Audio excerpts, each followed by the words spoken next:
예, 주원준입니다. 다시 한번 인사드리겠습니다. 이 자리에 오신 여러분 정말 반갑습니다. 저는 아까 잠시 말씀드렸다시피 경영학과를 졸업하고 경영학과를 다니다가 인문학이 좋아서 저는 대학에 와서 큰 공부를 하는 줄 알았어요. 대학에 오면 저는 적어도 모든 대학생들이 니체를 읽고 괴테를 읽고 그런 게 대학인 줄 알았는데 이제 경영학과에서는 굉장히 실용적인 걸 가르쳐요. 저는 그게 굉장히 좋은 학문이라고 지금도 생각합니다. 경영학을 하면은 굉장히 실용적인 감각을 가질 수가 있어요. 하지만 제가 생각하기에는 뭔가 좀 더 큰 공부를 하고 싶다. 그래서 중간에 제가 경영학과를 때려치고 종교학과로 전과를 하려고 했습니다. 그때 저희 아버지가 전과자는 되지 마라. 그래서 아버지, 경영학과 졸업한다고 다 돈을 버는 게 아닙니다. 그렇게 아버지를 설득했더니 그때 아버지가 저한테 하신 말이 신학을 공부하면 구원을 받니? 그런 말씀을 하셨어요. 어쨌든 그래서 아버지하고 딜을 성공을 했는데 그게 뭐냐면 경영학과 졸업만 하겠습니다. 왜? 아버지가 생각하시기에 저는 얘가 젊었을 때 한때 지나가는 바람이겠거니 하셨던 거예요. 그래서 나중에 정신 차리면 경영학과 졸업장이 얘가 필요할 것이다. 그때 가서 아버지가 잘했다는 걸 알게 되겠지. 근데 저는 요거 경영학과면 어떻게 딱 졸업만 하면은 그 다음부터 제가 하고 싶은 공부를 마음껏 할 수 있을 것 같았거든요. 그래서 딜이 된 거죠. 결국은 이제 제가 지금 생각하기에 제 인생에서 가장 잘한 일 중에 하나가 그래도 그때 제가 하고 싶었던 진로를 선택한 것이라고 생각을 해요. 그리고 저는 그때 어떤 생각을 했냐면 평신도 신학자의 길을 가겠다고 생각을 했습니다. 저는 가톨릭 신학자입니다. 여러분 아시다시피 우리나라의 많은 신학교 교수님들은 거의 다 목사님이시고요. 이제 가톨릭 쪽에서는 신부님이나 수녀님이시죠. 하지만 평신도 신학자라는 존재가 있습니다. 그리고 그런 존재들이 외국에는 많이 있어요. 그래서 종교학과에 가서 보니까 신학과 교수님들이 그러시는 거예요. 앞으로 한국도 평신도 신학자의 시대가 열릴 수 있다. 우리나라도 그리스도교 문화가 깊어지고 그러면. 그래서 그 길로 한번 가보는 것도 괜찮겠다. 그래서 그 길로 선택을 했죠. 평신도 신학자의 길로 가겠다. 저는 이제 가톨릭이니까 신부님이 되면 결혼을 못하지만 이 길로 가면 결혼도 할 수 있고 공부도 할 수 있구나. 그렇게 해서 했는데 아직 평신도 신학자의 시대는 오지 않았습니다. 살기는 힘들고 하지만 뭔가 보람 있는 일을 한다는 자부심은 있습니다. 여기 있는 많은 분들이 과연 인문학을 공부를 할까? 내가 인문학의 세계로 나아가 볼까? 하는 거 고민하시는 분들이 많이 계실 줄 아는데 젊음의 특권은 제가 보기에는 지르는 겁니다. 잘 지르고 한 발짝 그래서 인생을 살다 보면 좀 많이 살진 않았지만 머리가 좋은 것보다는 배짱 있게 지르고 인내심 있게 자기 자리를 버티는 것이 어떤 때는 더 중요하게 작용할 수도 있습니다. 여러분들이 오늘 저와 함께 길가메시 서사시를 보시면서 태초에 인류가 가졌던 태초의 서사시는 왜 그토록 용기를 강조하는지 그리고 깊은 깨달음의 세계로 인간이 어떻게 하면 들어가는지에 대해서 알려드릴 것입니다. 그래서 저와 함께 길가메시 서사시를 보시도록 하겠습니다. 처음 제가 드릴 말씀은 길가메시 서사시로 들어가기 전에 한국의 고대 근동학이 너무너무 척박해서 고대 근동학과는 한국에 아무 대학도 없습니다. 고대 근동학의 강의가 설치된 대학도 사실 굉장히 소수입니다. 그러므로 이렇게 말할 수 있습니다. 아쉽게도 한국의 많은 지식인들이 고대 근동학의 수업을 전혀 듣지 못했거나 아니면 굉장히 적게 들었다라고 할 수 있습니다. 그래서 이게 어떻게 보면 고대 근동에 대한 문맹이라고도 저는 생각을 합니다. 문맹자는 자기가 문맹인 걸 깨닫기까지 굉장히 오래 걸립니다. 지금 우리가 알고 있는 세상이 다인 것 같지만 제가 이따 말씀드리겠지만 굉장히 넓은 세계가 인문학적으로 굉장히 넓은 세계가 우리 앞에 있고 그것이 우리 학문에서 좀 빠져 있다는 안타까운 사실을 조금 지적을 하겠습니다. 우선 첫 번째로 볼 거는 중동이냐 근동이냐라는 말입니다. 근동은 여러분 알다시피 가까운 동쪽, nearest. 어디서부터 가까운 동쪽이냐면 당연히 유럽에서부터 가까운 동쪽이죠. 유럽에서부터 먼 동쪽, farthest, 극동이죠. 그런데 이 말이 사실은 우리 극동은 유라시아 대륙 전체적으로 보자면 가장 그 끝이 맞습니다. 그래서 극동이라는 말은 그냥 통용이 되는데 이 중동 사람들은 우리는 그래도 유럽 중심으로 가까운 동쪽이라고 하지 말자. 그래서 미들리스트라는 말을 씁니다. 중동. 유라시아 대륙을 이렇게 놓고 보면은 가운데 있죠. 그래서 사실 중동이란 말을 쓰는 게 정치적으로는 맞습니다.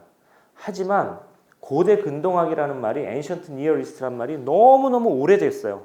지금도 Ancient Near Eastern Studies라고 해서 책이 나오고 서양의 많은 학과에서 Ancient Near Eastern Studies라고 해서 학과가 설치되어 있습니다. 그래서 이런 현상이 발생했습니다. 고대 근동, 즉 이슬람 이전, 헬레니즘화 이전의 이 지역을 가리킬 때는 고대 근동학이라는 말을 쓰고 현대 어떤 사건이 일어났다. 이래서 현대 중동전, 현대 중동 정책이라고 할 때는 중동이란 말을 씁니다. 그래서 중동 근동 할 때 여러분이 다 같은 말이다라는 걸 아셔야 되고 또 하나는 서아시아라는 말도 요즘은 점차 쓰기 시작했습니다. 이런 책 아까 잠깐 말씀해 주셨는데 이 책을 쓴 적이 있습니다. 구약성경과 신들. 여러분 잘 생각해 보면 조금 이상하지 않으세요? 구약성경은 유일신 신앙을 전하는 경전입니다. 구약성경엔 어떤 신이 나오죠? 야훼라는 신이 나오죠. 그런데 구약성경은 분명히 유일신 종교의 텍스트인데 야훼 신 말고 다른 신의 이름을 굉장히 많이 알고 있어요. 대표적으로 어떤 신을 알죠, 여러분? 바알 알고 계시죠? 아세라도 있고 굉장히 찾아보면 깨알같이 많이 나옵니다. 몰록이라는 신도 있고 뭐 이상한 신도 많이 있습니다. 그런데 그 신 말고 예전에 합리주의가 들어오기 이전에 헬레니즘이 들어오기 이전에 사실은 하늘도 신이었고 별도 신이었고 달도 신이었습니다. 신명기에 보면은 하늘에다 대고 절하지 말고 달을 섬기지 마라 이런 얘기 굉장히 많이 나오거든요. 즉 그거 하나하나 자체가 자신 천체의 신이었다는 거죠. 그래서 구약 성경에 야훼 신 말고 다른 신들에 대해서 무엇을 말하고 있는지를 정리한 책이 이 책입니다. 그러니까 구약 성경의 신들이죠. 원래 제가 생각하기에 이 책의 제목을 구약 성경의 잡기잡신이라고 쓰려고 그랬다가 주위에서 야, 신학책이 품위가 있어야지. 그래서 신들로 그럼 플로럴로 복수로 하자. 그래서 이 책에 보면은 사실은 바알에 대해서는 제가 지금 쓰고 있는 책이 있습니다. 그건 나중에 올해 말쯤 되면 나올 것이고요. 바알 말고 하늘이 왜 신이었는지, 달이 어떻게 신이었는지, 바람이 어떻게 신이었는지. 그런데 이 하늘신, 달신, 바람신을 구약 성경의 저자들은 야훼 하느님의 명령을 받는 존재로, 즉 탈신하는 과정에 대해 가지고 썼습니다. 오늘 강의의 마지막 6장이 여기에 관한 것입니다. 아까 이제 선생님 잘 말씀하셨듯이 바알신에 대해서 얘기 말씀하셨는데 구약 성경에 바알신이라고 나옵니다. 근데 이 바알신이 거의 악마 같은 존재로 나오죠. 여러분 만약에 누가 학문적으로 관심이 있어서 내가 바알 종교를 좀 연구해 봐야 되겠다 라고 하면 구약 성경은 굉장히 안 좋은 텍스트입니다. 왜 그러냐면 바알 종교를 싫어하고 바알 종교를 폄하하는 사람들의 눈으로 굉장히 강력하게 필터링된 텍스트라고 할 수 있습니다. 그러면 바알을 믿었던 사람의 텍스트가 있어야죠. 바알을 믿었던 사람이 갖고 있었던 그들의 텍스트. 그게 바로 우가릿 문헌입니다. 우가릿에서 바알 토판이 6장이 나왔고 거기에 바알 신화가 굉장히 길게 써 있죠. 그래서 저는 이 바알 신화를 우리나라에 소개할 필요가 있다. 그래서 그 작업을 기초 작업을 하고 있는데 첫 번째로 해야 될 것은 이 쐐기문자 토판을 읽을 수 있는 문법과 사전을 먼저 만들어야 하겠다. 그래서 2010년에 우가리도 문법과 사전을 혼자 앉아서 냈습니다. 아무도 몰라요. 이게 우리나라의 현실입니다. 저는 독일에서 공부하고 와서 처음에 아주 이 기초적인 작업부터 해야 되겠다고 생각을 해서 우가리도하고 사전하고 문법을 냈는데 즉 히브리어를 잘 아는 분들은 이 문법을 쉽게 따라할 수가 있을 정도로 이제 했고요. 사실은 이게 트로퍼라는 굉장히 유명하신 이제 언어학자가 있는데 그분이 많이 도와주셔가지고 그분 파일을 그대로 쓸 수가 있었죠. 하여튼 다음 작업은 바알 신화를 이제 번역하는 것입니다. 그리고 그 다음 작업은 왜 바알이 그토록 나쁜 신이었는가? 과연 나쁜 신이었는가에 대해 가지고 객관적인 눈을 여러분이 가질 수 있도록 좀 도와드리려고 합니다. 고대 근동학은 사실은 책상에서 앉아서 하는 학문은 아닙니다. 저는 독일에서 9년을 공부했는데 3년에 한 번씩 정기적으로 고대 근동 답사를 갔습니다. 답사를 가는데 사실은 두 가지 답사가 있어요. 이게 답사라고 하기 뭐하고 학술 여행이라고 번역을 하는데 엑스쿠어지온이고 있고 엑스페디티온이라는 독일 말이 있습니다. 영어로 엑스페디션, 엑스커션 이렇게 얘기하는 단어죠. 한 요 정도 되는 한 4, 50명 되는 학생들이 한 열흘 정도 예를 들어 가지고 발굴지에 가 가지고 거기에서 있는 사람들하고 가서 공부하고 오는 것은 엑스커션이라고 합니다. 대규모로 한 100명이 넘는 학자들이 가서 몇 년 동안 거기 눌러 앉아가지고 발굴하고 하는 작업을 엑스페디션이라고 합니다. 한국은 이렇게 잘 사는데 엑스페디션을 해본 적이 없습니다. 왜냐? 대학에서 엑스커션을 가본 적이 없거든요. 엑스커션 간다고 그러면 우리나라에서는 아직까지도 제가 이제 계속 갔던 곳의 사진을 이제 여러분들한테 몇 개 보여주면서 말씀드릴 텐데 엑스커션을 간다는 것은 굉장히 많은 준비를 필요로 합니다. 예를 들어 가지고 요번에 여름에 계절 학기로 한번 여행을 간다 이 정도로 가서는 안 되고요. 적어도 2년 정도는 세미나에 꾸준히 참석한 사람만 참여 기회를 주어야 합니다. 그리고 그런 학생들한테는 참여하는 비용의 거의 7, 80%를 어쨌든 대줘야 됩니다. 공부의 일환이니까. 갔다 와서도 다시 공부해야 된다. 즉 엑스커션은 엑스커션과 엑스커션 사이가 굉장히 중요합니다. 그래서 그러한 책상에 자기가 공부한 걸 갖고 직접 가가지고 이브리즈에 가서 이게 과연 이렇게 있구나. 여러분 여기 왼쪽하고 오른쪽에 누구 같습니까? 한번 찍어보세요. 어차피 모르니까 괜찮아요. 학생의 권리는 틀리는 거예요. 예, 사람 같아요, 인간 같아요? 이 두 피규어가 사람이라고 생각하시는 분 투표를 합시다. 그럼 사람이라고 생각하시는 분. 오른쪽 사람. 예, 그렇죠. 하나는 사람이고 하나는 인간입니다. 예전에 고대 근동학이 발전하기 전에는 왼쪽이 임금이고 오른쪽이 신일 것이다 이렇게 생각을 했는데 실제로는 왼쪽이 신이고 오른쪽이 임금입니다. 신한테서 뭔가 신탁을 받는 장면이에요. 왼쪽은 풍우신이죠. 옆에 포도송이도 달려있고 잘 보면 물도 흐르고 굉장히 풍요의 신이 임금한테 뭔가를 주는 장면입니다. 어쨌든 저는 엑스커션이라는 단어에 대해서 한국의 학자들이 엑스커션이라는 것을 좀 했으면 좋겠습니다. 그래서 가는 곳이 있으면 그런 일종의 지식의 선순환을 이루어야 하는데 책상에서 공부한 것을 가지고 직접 현장에 가서 사실 현장에 간다는 것은 엄청난 고생이에요. 왜냐하면 많은 발굴지들이 다 시골에 가 있고 무슨 더 절벽 어디 가 있고 그냥 굉장히 힘들게 가지만 직접 자기가 가가지고 보고 온 것을 다시 그 자리에서 내가 읽은 문자가 있으니까 이거 우가리로 이거구라는 현장에서 보고 다시 책상에 와가지고 공부하고 이렇게 해가지고 한 2, 3년 두세 번 가게 되면 하는 공부도 늘고 언어도 늘고 무엇보다도 그들의 세계에 가까이 다가가게 됩니다. 그렇게 해서 단련된 서구의 학생들하고 여기 한국의 학생들하고는 저는 차이가 많이 난다고 생각을 합니다. 그래서 그러한 지식의 선순환을 만드는 엑스커션과 공부하는 그런 책상에서 공부를 융합하는 그런 과정에 대해서 한국의 학문을 조금 발전시켜야 될 필요가 있다고 생각합니다. 엑스커션을 하게 되면은 굉장히 효율적인 게 현지에서 발굴하고 있는 분들과 컨비네이션을 이뤄서 사실은 저 앞에 제가 잘 보이실지 모르겠지만 저런 사진은 찍을 수가 없는 것이죠. 왜냐하면 나중에 발굴이 다 끝나고 나면은 일반인들이 못 들어갑니다. 그런데 발굴하는 동안에는 그 현장 지도 교수님의 감독 하에 가가지고 사진도 찍을 수 있고 뭐가 어떻게 나오고 하는 걸 볼 수가 있는 것이죠. 이건 타니스에 2007년에 갔다 온 건데 저 뒤에 산 있죠? 저걸 다 발굴할 거예요. 이집트는 발굴의 규모와 사이즈가 우리나라하고 달라요. 옛날에 너무너무 큰 걸 많이 해서 하여튼 저런 것도 가서 보면 저는 한국에서 맨날 이렇게 발굴 지하철 공사하다 발굴지 나왔다 그러면 일정한 공간에서 굉장히 세밀하게 하는 것만 생각을 했다가 저렇게 기중기를 써야 되고 이건 아무도 못 가지 도구를 걱정할 필요가 없어요. 저걸 어떻게 들고 가겠어요? 훔쳐가겠어요. 그렇죠? 그냥 내놓고 있는 거죠. 저런 식의 발굴도 있구나. 그리고 그 현장에서 공부하는 학생들하고 학생들끼리 나누는 대화도 굉장히 재밌어요. 전부 다 미래는 불안하고 내가 여기서 무엇을 발굴하고 있을지 잘 모르겠지만 그래도 인생의 한 시기를 여기서 보낸다는 학생들을 직접 만나면 나는 너무 책상에만 있었구나. 나는 너무 안락하게 살았구나 하는 생각이 절로 듭니다. 강의실에서 강조할 필요가 없죠.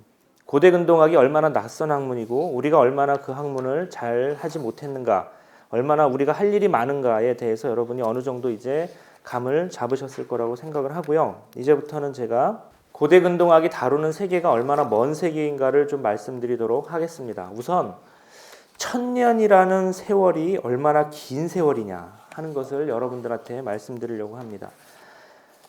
흔히 역사로 보기에 2000년, 3000년 전 이렇게 말하기는 쉽지만 1000년이라는 세월은 굉장히 긴 세월입니다. 여러분 머릿속에 두 개의 산을 생각해 보세요. 하나의 산이 1000년이에요. 그리고 그 두 산 사이에 긴 들판이 있어요. 여러분 한글이 언제 창조됐죠? 그렇죠. 15세기예요. 우리가 지금 2000년, 2015년을 살고 있는데 AD 1000년이라는 세계를 상상할 수 있을지 여러분들하고 한번 생각해 보겠습니다. 여러분이 입고 있는 옷이나 여러분이 살고 있는 물건 중에서 모터가 사용되지 않은 것이 있습니까? 대량 생산하지 않은 것 없습니다. 산업혁명 이후에 진짜 손으로 내가 농사지어서 물레질 해가지고 옷을 만드는 과정은 완전히 사라졌습니다. 실질적으로. 굉장히 명품샵에 가면은 손으로 만든 옷들이 많이 있다고 하죠. 수제품들이. 하지만 그것도 그 실과 그것을 만드는 기구들은 전부 기계로 찍어낸 것들입니다. 만약에 우리가 산업혁명 이전의 세계에서 산다고 하면은 너무너무 힘들어서 못 살 거예요. 거기서 사는 사람들의 삶과 지금의 삶은 불과 300년밖에 안 되지만 굉장히 달라졌습니다. 500년, 15세기에 나온 한글, 그러면 우리가 14세기로만 가도 이 땅에 있는 사람들과 어떻게 대화할 수 있을까요? 우리 조상들하고. 여러분, 고려조의 건국이 언제인지 압니까? 다 까먹었죠? 936년입니다. 거의 1000년의 시작이에요. 저는 조금 더 자세하게 말씀드릴 수도 있지만 지금 우리가 아는 세계를 점차 앞으로 가다 보면은 한 300년 전의 세계와 지금도 굉장히 다르고 500년 전의 세계는 여러분 사실은 상상하기도 힘들 거라고 생각을 하고 1000년 전의 세계는 거의 다른 세계라고 생각을 합니다. 그래서 고대 근동학 첫 시간에 학생들한테 늘 하는 말이 뭐냐면 고대 근동의 세계로 간다는 것은 3000년 전에 이 지구의 어느 한 곳에 간다고 생각하는 게 아니라 스타트rek이라는 영화 아시죠? 한 다른 행성으로 간다고 생각하는 게 좋습니다. 완전히 다른 차원의 세계로 들어가는 것입니다. 그 스타트rek이라는 영화를 보면은 우주선을 타고 가다가 하나의 행성에 내려는데 거기에는 뭐 여자들만 살고 있고 또 어느 하나의 행성에 들었는데 거기는 막 원자력으로만 살고 이렇게 막 다른 세계가 펼쳐지는데 고대 근동이라는 세계는 사실은 고대 근동뿐이 아니라 신라 시대, 삼국 시대 이런 시대도 사실은 지금과 굉장히 다른 시대라고 생각하고 공부를 하시는 것이 나을 것 같습니다. 이렇게 1000년이라는 산을 앞으로 가다 보면은 여기 1000년씩이라고 산 하나씩이라고 하고 있죠. 우리가 지금 아까 잠시 상상했던 것이 사실은 이 산 하나밖에 안 되는 겁니다. 산 2개를 건너가는 건 굉장히 옛날 일이에요. 그런데 이 2개의 산을 지날 때쯤 되면 AD 한 200년쯤 되면은 진나라, 한나라 뭐 이렇게 되고요. BC 한 200년쯤 되면 그렇게 되죠. 중국 문명은 비교적 4대 문명 중에서 후발 문명이라서 AD 3, 400년 때만 해도 굉장히 자료가 적습니다. 그런데 BC 332년에 마케도니아라는 굉장히 작은 나라에서 알렉산더 대제가 뻥 하고 일어나가지고 이 지금 이란까지 확 파죽지세로 들어와갖고 점령을 했어요. 그리스 문명이 특이한 것은 무력도 굉장히 강했지만 그 정신에 있었어요. 갑자기 플라톤이니 아리스토텔레스니 아니면 그리스 극작가들을 고대 근동 사람들이 공부하기 시작을 했어요. 그러고서 이 세계가 전부 헬레니즘화 되어버렸죠. 이렇게 지금 중동 지역이 헬레니즘화 되기 이전 시기, 즉 332년이 고대 근동 세계의 끝입니다. 그러니까 고대 근동학을 하는 사람들은 BC 332년의 세계, 이후의 세계, 헬레니즘 시대, 로마 시대는 우리끼리 앉아서 농담으로 그건 거의 현대지. 어떻게 그렇게 현대적인 사건을 다루나 이러고 있죠. 로마 시대만 하면 굉장히 옛날이라고 라틴어 무지무지 어려워하는 사람들도 그거는 뭐 지금 인도 유럽의 선조고 그러는 거죠. BC 332년에 마케도니아에서 알렉산더 대왕이 딱 왔은 이 헬레니즘 이전에 1000년의 산을 3개를 건너면 BC 33세기 수메르 문명이 열립니다. 즉 지금부터 1000년의 산을 2개 건너뛴 것도 굉장히 힘들지만 그 전에 3개를 더 가야 돼요. 그래서 거기에 나오는 수많은 큰 나라들만 좀 표시드렸으면은 이집트 문명, 히타이트, 아카드, 수메르, 바빌론, 아시리아 이런 등등이 우리가 다루는 세계입니다. 고대 근동학을 하는 사람들은 여기서도 뭐 페르시아 전공이니 이집트 전공이 이렇게 나오고 그 안에서도 이제 세부 전공이 달라지죠. 그러니까 고대 근동학을 하려면 언어를 많이 할 수밖에 없죠. 우선은 신학하는 사람들의 기본 베이스부터 시작을 합니다. 많은 학문이 그렇게 되어 있기 때문에 여러분 히브리어하고 그리스어하고 라틴어를 고대 언어 3개로 하셔야 되고 또 현대 예전에 이제 뭐 불어나 독일어로 쓴 책들이 아직도 많이 나오기 때문에 불어나 영어나 독일어를 하셔야 되죠. 이 6가지 세트가 일단 기본으로 시작을 하고요. 그 다음에 이제 아람어라든지 아람어는 이제 제국 아람어가 있고 고대 아람어가 있고 그리고 후기 아람어가 있죠. 그 다음에 아카드어가 있고 그 다음에 제가 이제 문법책을 냈던 우가리더가 있고 등등등 하죠. 그리고 다 끝내고 나면 한 10몇 개 언어를 하게 되는 것이죠. 다 할 수 있어요. 저는 이런 세계가 없다고 생각을 했는데 예전에 아까 선생님과도 잠깐 얘기 나눴지만 조철수 박사라든지 아니면 그 다른 분들이 인간이 어떻게 10몇 개 언어를 해요? 막 이렇게 했는데 되더라고요. 할 수 있어요, 여러분. 그리고 그 언어를 해독하고 같이 이야기할 수 있어요. 자기가 필요한 만큼만 하면 되고 또 많은 고대 근동어들이 세모이기 때문에 서로 또 비슷비슷하기도 해요. 하나의 언어를 끝내고 두 번째 언어를 끝내고 세 번째 언어를 끝내고 네 번째 언어를 끝내면서 동시에 다른 고대 문헌들을 읽어가면은 고대 근동 학자가 될 수 있습니다. 그리고 지금부터 부지런히 하면은 여러분들은 저보다 더 많이 더 깊게 읽어낼 수가 있을 것입니다. 고대 근동이 이렇게 멀리 있는 세계를 다루는 것이라면 시간적으로 공간적으로는 어디를 다루는 것이냐면은 이 세계의 지도에서 지금 여기 표시한 조금 빨간색으로 크게 표시한 것은 우리가 많이 다루는 고대 근동이고 사실은 이 옆에까지도 어느 정도와 관련이 있습니다. 지금 현대 정치학 용어로는 미나라고 그러죠. 미들 이스트 앤 노스 아프리카. 즉 중동과 북아프리카 지역인데 사실은 좀 빨간색으로 칠한 것만 이집트까지만 고대 근동이라고 보통은 봅니다. 저는 지구과학자가 아니라서 사실은 속 시원한 해답을 듣지 못했는데 이 자리를 빌어서 누가 좀 저한테 가르쳐줬으면 좋겠는데 이상하게 지구상의 물은 쏠려 있습니다. 이 사우디아라비아라든지 이쪽을 위도를 똑같이 연결을 해가지고 보면요, 이 베트남 쪽이에요. 굉장히 푸르른 곳입니다. 즉 사우디아라비아나 이쪽은 물만 들어가면 이런 정글이 될 수 있습니다. 그런데 비도 안 오고 지하수도 없습니다. 비가 안 와서 지하수가 없는지 모르겠지만 그래서 고대 근동 이 중동 지역은 사실은 물만 들어가면은 굉장히 맛있는 과일이 나옵니다. 지금도 사우디아라비아가 농업 수출국인 거 모르시죠? 그리고 사막은 한 번도 농사를 지은 적이 없기 때문에 병충해가 없어요. 사막에 밑으로 물만 공급할 수 있으면 그래서 그렇게 담수화 사업에 아주 열성을 갖고 있는 것이죠. 담수화만 되면 굉장히 푸르른 곳이 될 수 있습니다. 이집트에서 나오는 쌀들 이런 거 굉장히 맛있거든요. 그런데 왜 물은 이쪽에만 비는 이쪽에만 잔뜩 내리고 여기는 막 하루에 한 번씩 장대비가 오면서 왜 저쪽에는 비가 오지 않을까요? 뭐 잘 모르겠어요. 누가 저한테 알려 주시면 좋겠어요.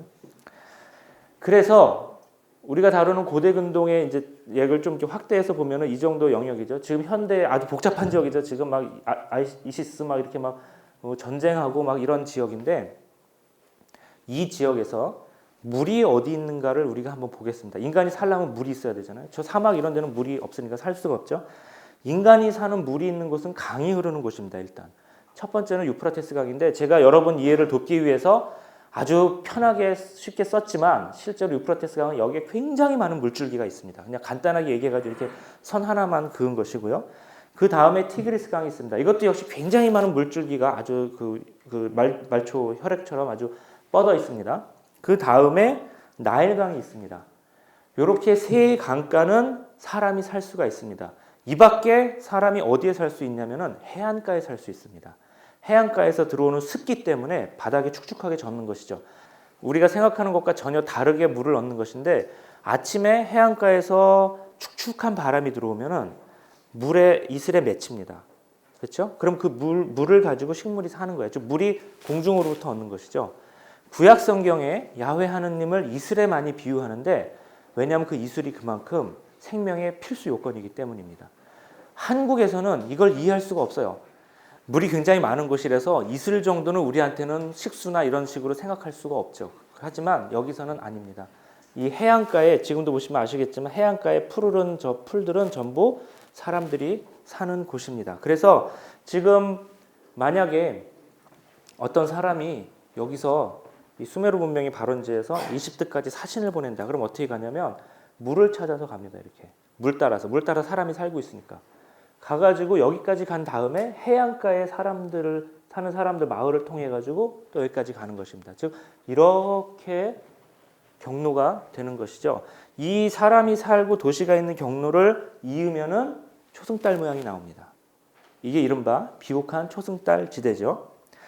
예, 이제 이 지도를 볼 때 여러분 지도를 이렇게 보지 마시고 앞으로는 지도가 어떻게 보여야 되냐면 여기로 이런 벽이 있다고 생각해야 됩니다. 그러니까 아까 처음에 나왔던 그 자연적인 지도가 아니라 이거 모든 지도는 인문학적인 눈으로 봐야죠. 한국 지도, 중국 지도 다 인문학적인 눈으로 볼 수 있는데 이 고대 근동의 인문학 지도는 이렇게 됩니다. 모든 문명이나 전쟁이나 이런 것들이 다 여기로만 이루어집니다. 제가 간단한 예를 여러분한테 역시 아주 단순한 지도로 이제 보여드리려고 하는데요. 창세기에 보면 아브라함이 우르 출신인데 하란이 여기 있습니다. 하란을 거쳐서 가나안 땅으로 들어갑니다. 우르에서 가나안 땅으로 들어갈 때 직선거리가 좋죠. 지금 여기 사실 고속도로가 놓여서 직선거리로 갈 수 있지만 왜 하란을 거쳐서 갔냐면은 여러 가지 이유가 있지만 그 중에 하나는 코스가 이거밖에 없기 때문이에요. 그렇게 갈 수밖에 없었어요. 물론 다른 도시를 거쳐서 갈 수는 있었겠죠. 하란 말고. 옛날에 이집트는 언제나 여러분이 이집트라고 생각을 해보십시오. 이집트 여기 굉장히 풍요로운 나일강 삼각주를 지키려면은 적이 어디서부터 오냐면은 여기는 다 사막이고요. 여기서 강력한 적들이 옵니다. 그러니까 언제나 군대를 보내서 여기 어디쯤 여기는 전부 다 이집트의 충성스러운 신하로 만들어 놓고 여기 어디에서 전쟁을 해야지 이집트는 편합니다. 그래서 카데시 전투라든지 칼케미시 전투라든지 고대 근동의 운명을 바꿔놨던 큰 전투들의 격전지가 어디냐면 여기죠. 지금도 그렇죠. 이스라엘이 여기 있습니다. 큰 세력들이 마주치는 곳이죠. 히타이트는 언제나 아나톨리아 반도에서 지금 터키 땅이죠. 이 풍요로운 땅을 그리워했어요. 아무래도 아나톨리아보다는 이 남쪽이 살기가 좋으니까. 그래서 언제나 남하하려고 했는데 이 남하하는 경로도 역시 이것입니다. 그러니까 여기서 여기 어디선가 전투가 붙게 돼 있죠. 나중에 훗날 BC 9세기에 아슈르라는 요 정도에 있는 도시에서 아시리아가 발원을 해가지고 이 고대 근동 전체를 점령을 합니다. 근데 아시리아군의 진격 루트도 남쪽으로는 바빌론 쪽으로 이 강을 따라서 가고 그 다음에 동쪽으로는 요 해안가를 따라가지고 이집트를 치는 것입니다. 언제나 비슷한 패턴으로 전쟁을 하는 것이죠. 이 지역에 후대에 들어온 페르시아는 사실은 메대인들이죠. 구약 성경에.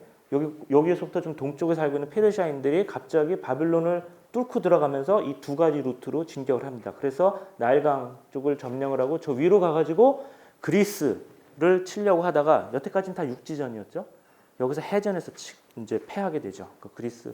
그래서 만약에 페르시아 군들이 크세르크세스 이런 임금들이 해전을 하지 않고 저 위로 넘어가지고 그리스 배후를 쳤다면은 저는 페르시아가 이겼을 것이라고 추측을 합니다. 근데 괜히 이제 해전을 했던 것이죠. 나중에 이것도 굉장히 물론 단순화된 지도인데 나중에 이제 로마인들이 여기에 왔습니다. 마케도니아에서 발원한 알렉산더 대제의 루트는 페르시아 루트가 거의 같고요. 로마인들은 사실은 이렇게 굉장히 단순하게 그리면 안 되죠. 여기서도 굉장히 많은 전투가 벌어지긴 했는데 어쨌든 로마가 처음에 생각한 루트는 나일강에 들어와서 여기를 점령한 다음에 요 경로를 통해 가지고 여기까지 들어오는 게 그들의 생각이었습니다. 나중에 어느 정도는 성공을 했죠.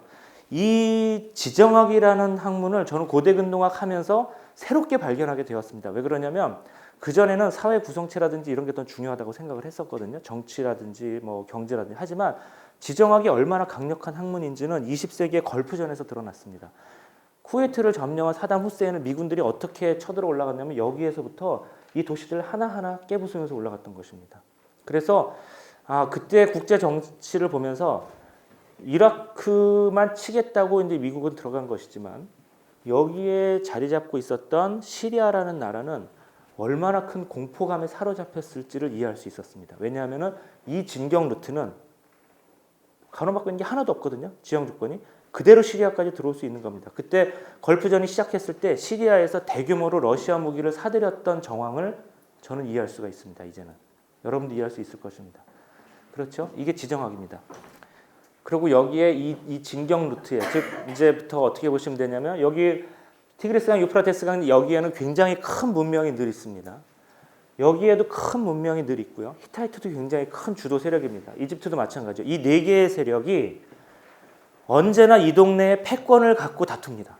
누가 이 중동을 지배할 것이냐. 즉 인도의 서쪽, 중동과 북아프리카를 지배하는 세력은 언제나 여기 중에 하나입니다. 그리고 이 큰 세력들이 어디서부터 잡아둘 것인가, 내가 어디서부터 내 세력을 펼쳐야 될 것인가는 바로 이 레반트 지역입니다. 이스라엘이 속한 곳은 언제나 그러니까 이스라엘이 속한 그 땅을 우리가 인문학적으로 얘기하자면 지정학적 요충지에 위치한 약소국이라고 할 수 있습니다. 지정학적 요충지에 위치한 약소국의 운명은 쉽지 않습니다. 이스라엘은 늘 아시리아가 들어올 때는 야 아시리아 야 니네들 우리한테 조공 바쳐라. 이집트는 야 니네들은 전통적으로 우리 편이었다. 조공 바쳐라. 바빌론도 그랬죠. 이스라엘은 특히 이 제국의 큰 제국이 바뀔 때면은 이스라엘은 그 안에서 어느 쪽으로 가야 될지 늘 성서도 보면은 막 여기 붙었다 저기 붙었다 하는 그게 그럴 수밖에 없는 것이죠. 여러분도 잘 아시겠지만 전쟁을 하면 가장 비참한 국가는 패전국이 아니라 전장을 제공한 국가입니다.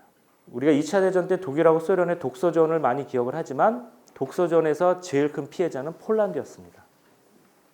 독일하고 소련은 군인이 죽었지만 폴란드는 삶 자체가 뿌리 뽑혀 나갔죠. 한국 전쟁도 마찬가지고 그렇습니다. 이스라엘은 어찌 보면 그 사이에서 저런 운명을 타고 태어난 국가이시죠. 이제 여러분은 이렇게 보이면 좋겠습니다. 고대 근동 세계가. 아까는 그냥 지도를 보셨지만 다양한 루트가 있고 그리고 이렇게 요 안에서 그러니까 이렇게 벽이 쳐 있다고 생각을 하시고 사막이라는 벽, 산맥이라는 벽이 있고 바다라는 벽이 있지만 이 지도가 이제 이렇게 보이면은 이 동네에 대해 가지고 조금 이해할 준비가 되셨다고 볼 수 있습니다. 그 다음에는 여러분한테 말씀드릴 거는 이런 세계에서 지금 이제 현대 지도를 잠깐 보시면 사실은 현대 지도도 이거와 좀 비슷합니다. 여기 지금 많은 것들이 보이지만 주로 전투는 이 지역에서 이렇게 이루어지고 있죠. IS도. 거기에 사람이 많이 살기도 하고요. 그리고 그 지역을 일단 점령을 해야지 인구라든지 물자라든지 좀 선점하는 효과가 있죠. 자, 이스라엘은 그 중간에 딱 위치한 나라였기 때문에 과연 이스라엘이 독자적인 믿음을 가지고 있었을까를 늘 의심할 수밖에 없습니다. 이스라엘은 통로에 위치했었기 때문에 이스라엘 사람들이 뭐 이집트어나 아카더를 이미 잘 알고 있었고 구약 성경에 과연 이스라엘이 독자적인 어떤 아이덴티티를 우리가 볼 수 있을까 하는 데는 그렇게 쉽지 않습니다. 우선 고대 근동학 하는 사람들은 이스라엘을 철저히 고대 근동의 일부로 봅니다. 고대 근동의 일부로 보는 것은 구약 성경에서 구약 시대 이스라엘 사람들이 스스로를 독자적인 언어를 쓰는 사람으로 생각을 했을까를 의심해 볼 수가 있습니다. 구약 성경에 히브리어란 라숀 이브리트라는 낱말 자체가 나오질 않아요. 구약성 이스라엘 사람들 스스로가 한때는 아람어를 썼었고 나중에는 큰 그리스어를 쓰게 되는데 과연 고대에는 자기네들이 독자적인 언어를 썼을까? 쉽지 않습니다. 샤파트 카나안이라고 가나안어라는 표현은 나옵니다. 실제로 제가 전공을 했던 그 고대 이스라엘 근처에서 나온 비문들을 읽어보면 사실은 지금 현대 구약 성경 히브리어하고 비슷한 언어들이 많이 나옵니다. 그런데 전문적인 학자들도 이게 왜 모아버가 되어야 하고 이것은 왜 가나안어가 되어야 하고 이것은 왜 히브리어가 되어야 되는지를 구분하는 게 그렇게 쉽지가 않습니다. 거의 비슷해요. 그래서 가나안어 계통의 방언 중에 하나로 히브리어를 생각하면 좋습니다. 실제로 이렇게 나와서 학자들마다 요거는 히브리어만의 특징이야, 요거는 가나안어만의 특징이야라고 정리해놓고 그게 나오면은 이게 히브리어라고 얘기하는 분들이 있지만 그것도 사실 학자마다 좀 많이 다르고 실제로 고대 세계에서 아까 지도를 보셔서 알겠지만은 이스라엘을 국경선이 있었던 것도 아니고 그렇죠? 그리고 늘 이렇게 그 사이에서 그 교역을 하는 국가였기 때문에 독자적인 것을 갖고 있기가 힘들죠. 그래서 구약 성경에 고대 근동의 신들이 많이 나옵니다. 그리고 구약 성경의 많은 단어들이 이미 고대 근동의 그 다른 나라의 단어들을 차용한 게 맞습니다. 대표적으로 저는 두 가지만 말씀드리려고 하는데 토라라고 여러분 알고 계시죠? 토라는 뭐 지시, 사항, 뭐 가르침 아니면은 뭐 율법, 아니 하느님의 가르침 이렇게 넓은 의미로 쓰지만 토라라는 말 자체가 아카드의 테르툼의 번역어일 가능성이 큽니다. 아카드어 문헌에는 테르툼 많이 나오는데요. 신이 인간한테 계명을 줄 때, 가르침을 줄 때 누구를 통해서 주냐면 큰 사제나 임금을 통해서 줍니다. 그런데 구약 성경의 토라는 신이 백성들한테 모세라는 어떤 중개자를 통해서 주었습니다. 주는 것도 그 내용도 굉장히 비슷한 게 토라죠. 또 하나는 헤칼이라는 단어인데 히브리어로 헤칼은 성전을 가리킵니다. 주로 솔로몬이 지었던 예루살렘 제1성전을 가리키는 데도 쓰이고 나중에 성전을 가리키는 데도 쓰입니다. 그런데 이 헤칼이라는 단어는 아카드어 에칼로의 번역어이고 이 아칼로의 에칼로는 어디서 왔냐면은 수메르어 에갈의 번역어입니다. 수메르어는 이렇게 대문자로 보통 쓰고요. 아카드어는 이제 소문자로 쓰죠. 구별을 하기 위해서. 에갈은 에가 집이란 뜻이고 갈은 크다라는 뜻입니다. 큰 집. 그래서 왕궁도 되고 궁전도 되고 그다음에 뭐 성전도 되는 그런 단어입니다. 여러분, 성전은 지금도 그렇지만 종교에서 매우 중요한 것입니다. 아주 핵심이라고 할 수 있죠. 그런데 성전이라는 단어 자체가 외려했다는 뜻은 그 성전을 둘러싼 운영, 그 성전에서 했던 전례, 그 성전에서 살았던 그 사제들 등등의 것들도 상당히 많이 영향을 받은 것이다라고 미루어 짐작할 수 있습니다. 왜냐하면 이거는 테르미누스 테크니쿠스죠. 굉장히 전문적인 용어인데 그 용어를 그대로 가져왔다는 것은, 즉 솔로몬이 처음에 신전을 지으면서 처음에 신전을 어떻게 짓겠어요? 하나도 없던 나라에서 당연히 큰 선진국에, 그래서 어떻게 신전을 지었냐를 상당히 참조를 해서 지었겠죠.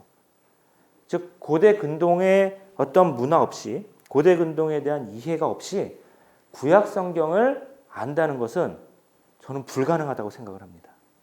그건 마치 이런 거예요. 제가 많이 드는 비유가 춘향전의 비유인데, 누가 춘향전을 가지고 박사 논문을 쓴다고 생각을 해봐요. 그럼 적어도 조선 후기의 한국 사회에 대해서 잘 알고 있어야죠. 어디 저 멀리, 미국이란 나라는 그래도 우리나라보다 가까우니까 이티오피아를 생각해 봅시다. 한국과 거의 관련이 없는 나라라고 하고, 이티오피아에 있는 사람이 춘향전으로 박사 논문을 쓴다. 그런데 한국말은 읽을 능력이 안 되고 영어로 해서 이티오피아로 번역한 거 가지고 춘향전의 참뜻은 이거구나 하는 것과 비슷합니다. 한글 성명만 보면. 내지는 고대 근동에 대한 이해 없이 구약 성경을 제대로 알 수 있을까 하는 큰 의문을 저는 갖고 있습니다. 그래서 한국 그리스도교의 문화가 성숙하려면 저는 한국 그리스도인들이 지금은 공부하는 게 주로 교리나 성경만 공부하고 계시지만 다음 세대의 학자들, 다음 세대의 신앙인들은 평신도 교양을 좀 넓힐 필요가 있습니다. 그래서 성경에 나온 배경 지식, 현재 그리스도교 전체 세계가 어떻게 돌아가는가 등등 교회나 교리와 성경에 직접 관계가 없지만 그것과 관련된 풍부한 교양 지식을 늘릴 필요가 있습니다. 이게 예를 들어서 그런 거죠. 유럽이나 미국에 가면은 내셔널 지오그래픽 이런 걸로 굉장히 좋은 다큐멘터리들이 많습니다. 구약 성경과 관련된, 신약 성경과 관련된. 그리스도 교양이 문화적으로 많이 확산된 결과이기 때문이죠. 그런데 우리나라에서는 그런 걸 자체적으로 만드는 것도 별로 없고 유통되는 것도 별로 없습니다. 오직 자기교파의 신학, 자기교파의 성경 공부 이것만 주로 집중을 하고 계시지만 이제는 조금 넓게 다른 종교와 다른 문화와 전 세계에서 그리스도교가 어떻게 관련 맺고 사는지에 대해 가지고 조금 넓게 알 필요가 있고, 고대 근동에 대한 지식은 그 중에 하나가 될 것 같습니다. 자, 그 다음에 이제 이런 것을 배경으로 해서 저는 길가메시 서사시를 보는 게 의미 있다고 생각을 합니다. 지금부터 여러분과 길가메시 서사시를 이제 볼 것인데요. 보통 이제 재미없는 강의를 하기 좋은 주제입니다. 왜냐하면 뭐 판본이 어떻고 막 이런 굉장히 골치 아프죠. 판본 얘기는 짧게 하겠습니다. 그 대신 길가메시 서사시의 줄거리를 좀 여러분한테 재밌게 말씀을 드리고, 마지막에 우리가 이 정도로는 깊이 읽어야 된다 해서 길가메시 서사시가 주는 깨달음의 영역까지 여러분하고 이 시간을 해보도록 하겠습니다. 그런데 걱정이 되는 건 뭐냐면 한두 시간의 강의로 길가메시 서사시를 다 하셨다고 하면 안 되고요. 나중에 집에 가가지고 좋은 책을 읽으시면서 팔로우업을 하셔야 됩니다. 우선 길가메시 서사시는 판본이 수메르어 판본이 있고 고바빌로너 판본이 있고 표준 바빌로너 판본이 있습니다. 수메르어 판본은 기원전 21세기경에 나왔습니다. 그리고 4개의 이야기밖에 안 돼요. 토판이 4개밖에 안 돼요. 후바와의 죽음, 훈바바라고도 하죠. 길가메시와 엔키두의 저승여행, 길가메시의 죽음, 길가메시와 아카의 전쟁, 이렇게 4가지가 있는데 과연 이 4가지 토판이 하나의 이야기냐? 아무도 몰라요. 그냥 4가지 이야기만 우리가 출토해서 알고 있을 뿐이에요. 어떤 하나의 길가메시라는 큰 재미있는 이야기가 있었는데 이게 시대를 지나면서 점차 발전되고 풍부해지고 이야기가 자라난 거예요. 독일말로 포르트슈라이빙이라고 하죠. 이야기 스스로가 자라나요. 한 이야기가 재미있는 이야기가 있으면 그 문화권 안에서 시대를 거쳐가면서 계속해서 커지면서 완성된 작품으로 자라나요. 그래서 기원전 16세기에 가면 그 바빌로너 판본에 보면은 적어도 6개의 토판이 있는데 펜실베니아하고 예일 대학에 3개씩이기 때문에 P는 펜실베니아 대학에 있는 거, Y는 예일 대학에 있는 거에서 P 1, 2, 3, 4, 7개죠. 이렇게 그렇죠. 이게 2개 중 하나죠. 네, P하고 Y 3번이 사실은 한 토판이 분리된 거라고 보는 것이죠. 이제 이런 식으로 고바빌로너 판본을 보지만 이 얘기도 사실은 불완전하고 이른바 스탠다드 바빌로니언 버전, SBV 버전을 우리가 많이 봅니다.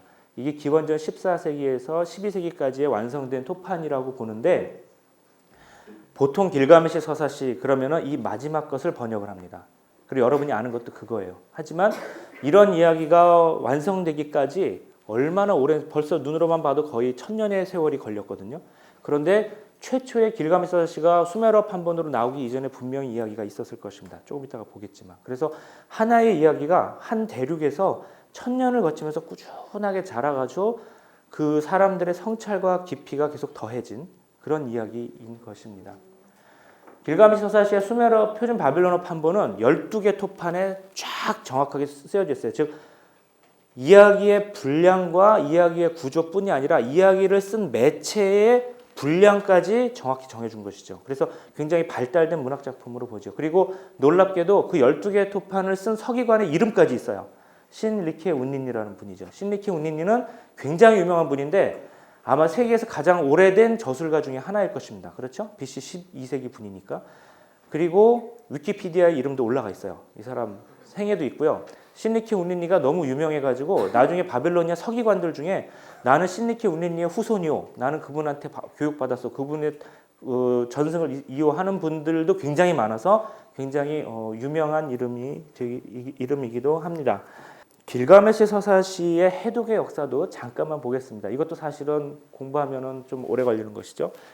1802년에 이 쐐기문자 토판을 어떻게 사람이 읽었을까요? 완전히 역사에서 잊혀져 버린 지식이거든요. 그런데 주로 고유명사를 비교하는 방법을 통해서 1802년에 쐐기문자의 아버지 독일 사람 그로텐펠트가 그 페르시아어 쐐기문자를 해독해냈고 그것을 가지고 정말로 지옥과 같은 그 사람들 얘기를 읽어보면 여러분 생각해 보세요. 굉장히 알 수도 없는 기호가 수천 개가 빽빽히 적힌 판을 가지고 이게 무슨 이야기인지 알아내는 것이죠. 그래서 수많은 가설을 해서 이렇게도 읽어보자 저렇게도 읽어보자 해가지고 그 굉장히 꼼꼼하고 어떻게 보면 굉장히 쫀쫀한 사람들이 만들어낸 게 1857년에 드디어 아카드와 페르시아와 엘라머를 해독을 하게 되었습니다. 이게 해독이 되었는지 안 되었는지 어떻게 할까요? 새 토판이 나왔을 때 읽어보면 정확합니다. 읽히는 거야. 근데 읽히거든요. 그래서 물론 그때 나온 아카드어나 페르시아어는 지금 문법과는 많이 좀 다릅니다. 많이 교정이 되었어요. 하지만 이미 그때 중요한 건 해독이 되었어요. 그리고 나서 1871년에 유명한 사건이죠. 조지 스미스라는 분이 런던에서 그 수많은 토판 중에서 이때는 토판을 읽을 수 있는 사람은 굉장히 극소수였는데 길가메시 서사시를 발견을 했는데 대홍수 이야기를 보고 이따 얘기하겠지만 노아의 홍수와 똑같은 거예요. 그래서 아니 성경보다 훨씬 오래된 하지만 성경에 있는 기록이 그대로 다 있구나. 그 당시만 해도 성경이 유일한 기록인 줄 알았고 고대 근동 세계가 이스라엘을 비해 가지고 이스라엘이 그렇게 형편없고 조그만 나라인 줄은 몰랐거든요. 그 다음부터 이른바 바벨 논쟁이 이제 시작이 되었죠. 고대 근동에 나온 역사적 사료, 거기에 나온 이야기들을 구약 성경과 어떻게 비교할 것인가 하는 신학적이고 인문학적인 논쟁이었는데 사실은 한국에서는 제대로 벌어진 적이 좀 없는 것 같습니다. 그 다음에 이후 고대 근동학이라든지 종교사학파가 꾸준하게 발전하게 되었고 저는 요즘은 고대 근동학의 언어 작업이나 아니면 종교사학파적으로 구약 성경을 읽는 작업을 조금 하고 있습니다. 자, 길가메시라는 이름을 좀 보겠습니다. 길가메시가 과연 우리가 이제 수메르어로 빌가메시가 과연 실존 인물인가 하는 게 이제 연구하는 분들이 있습니다. 근데 여기에서 사실은 명확한 결론은 없다고 봐야 되지만 주로 근거로 두는 건 이겁니다. 우르크에서 유적이 발견됐는데 9km에 걸친 성벽이죠. 성벽이 이 시대에 BC 21세기 정도에 27세기 정도에 9km의 성벽이라는 건 대단한 정치적 권력을 의미했을 겁니다. 그런데 그 성벽 밑에서 길가메시라는 이름을 발견했어요. 그래서 이게 임금의 이름일 수도 있겠다. 물론 그때 이미 신화화되었을 수도 있지만 하여튼 그 이름이 있었던 걸 봐서 이미 27세기 길가메시라는 이름은 알고 있었죠. 그 다음에 파라문서에서 신들의 목록에서 길가메시가 나옵니다. 즉 27세기에 BC 27세기 유적에서 신화화되었을 수 있습니다. 근데 27세기 유적이 만약에 역사라고 인간의 눈으로 본다면 인간이라고 본다면 이미 26세기에 길가메시는 어떤 신적인 인물로 취급을 당하게 됩니다.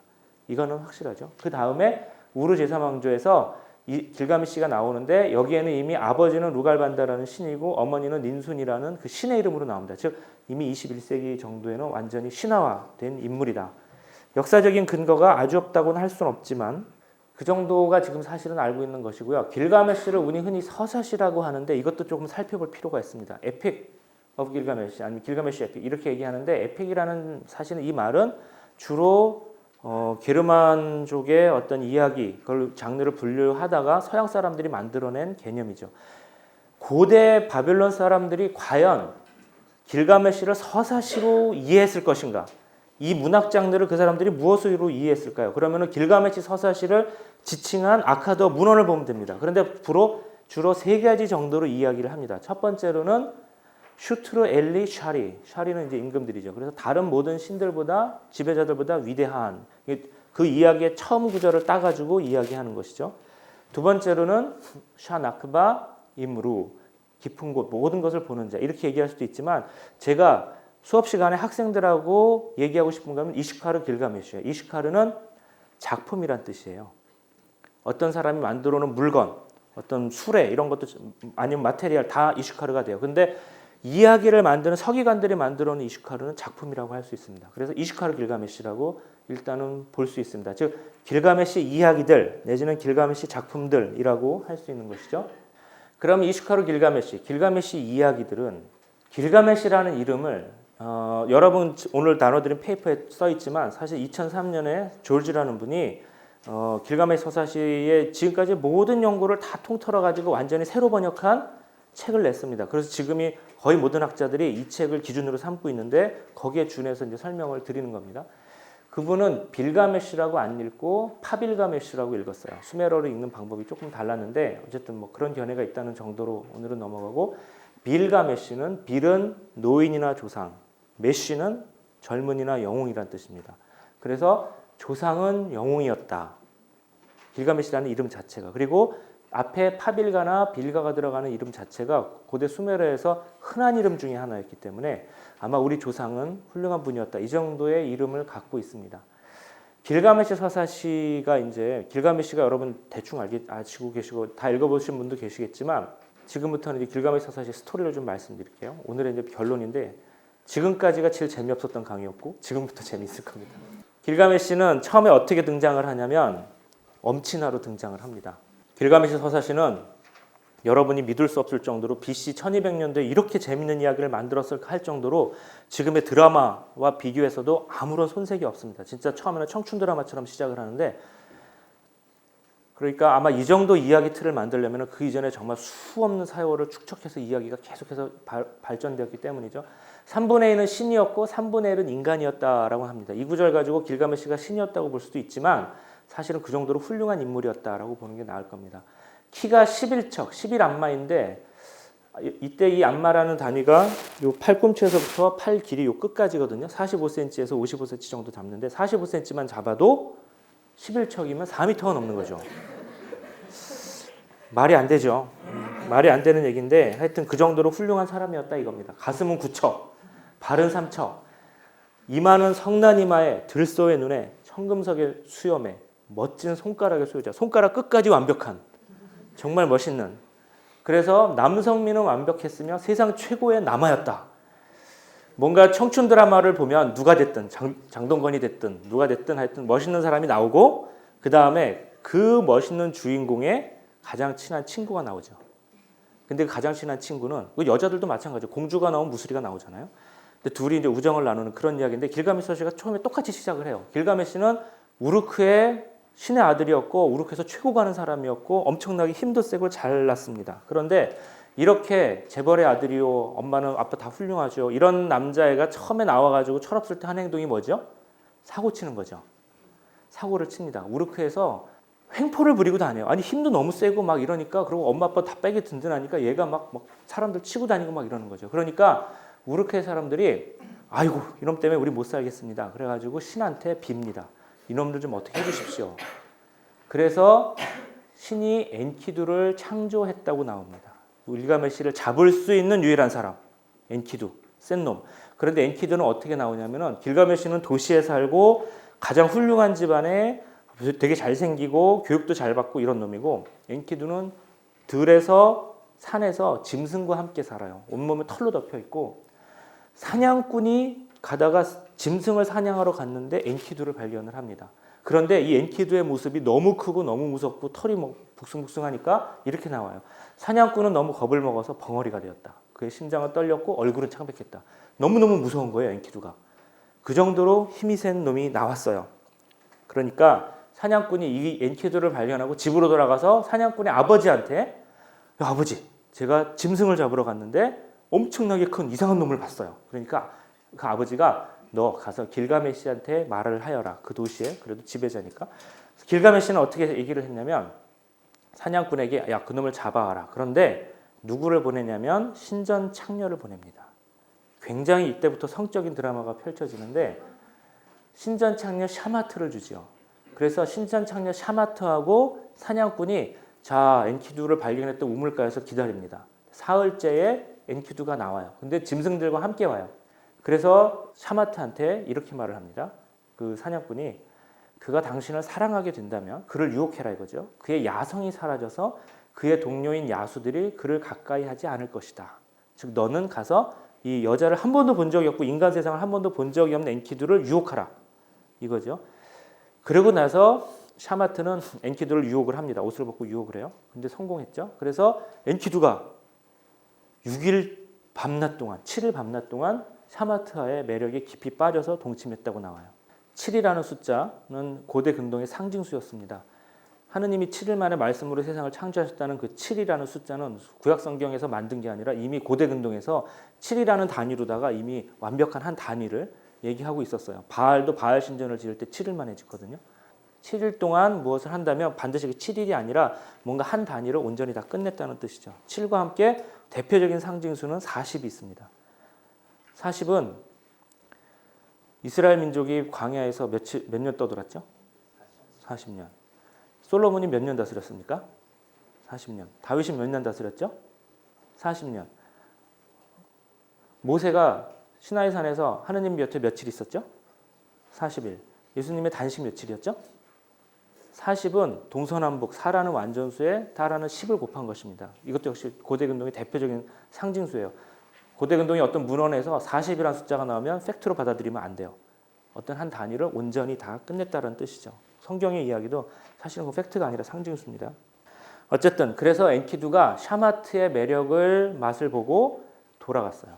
그런데 엔키두가 샤마트하고 뒹굴 때는 좋았겠죠. 그런데 이제 그 여인을 체험을 하고 돌아가니까 짐승들이 엔키두를 받아주질 않아요.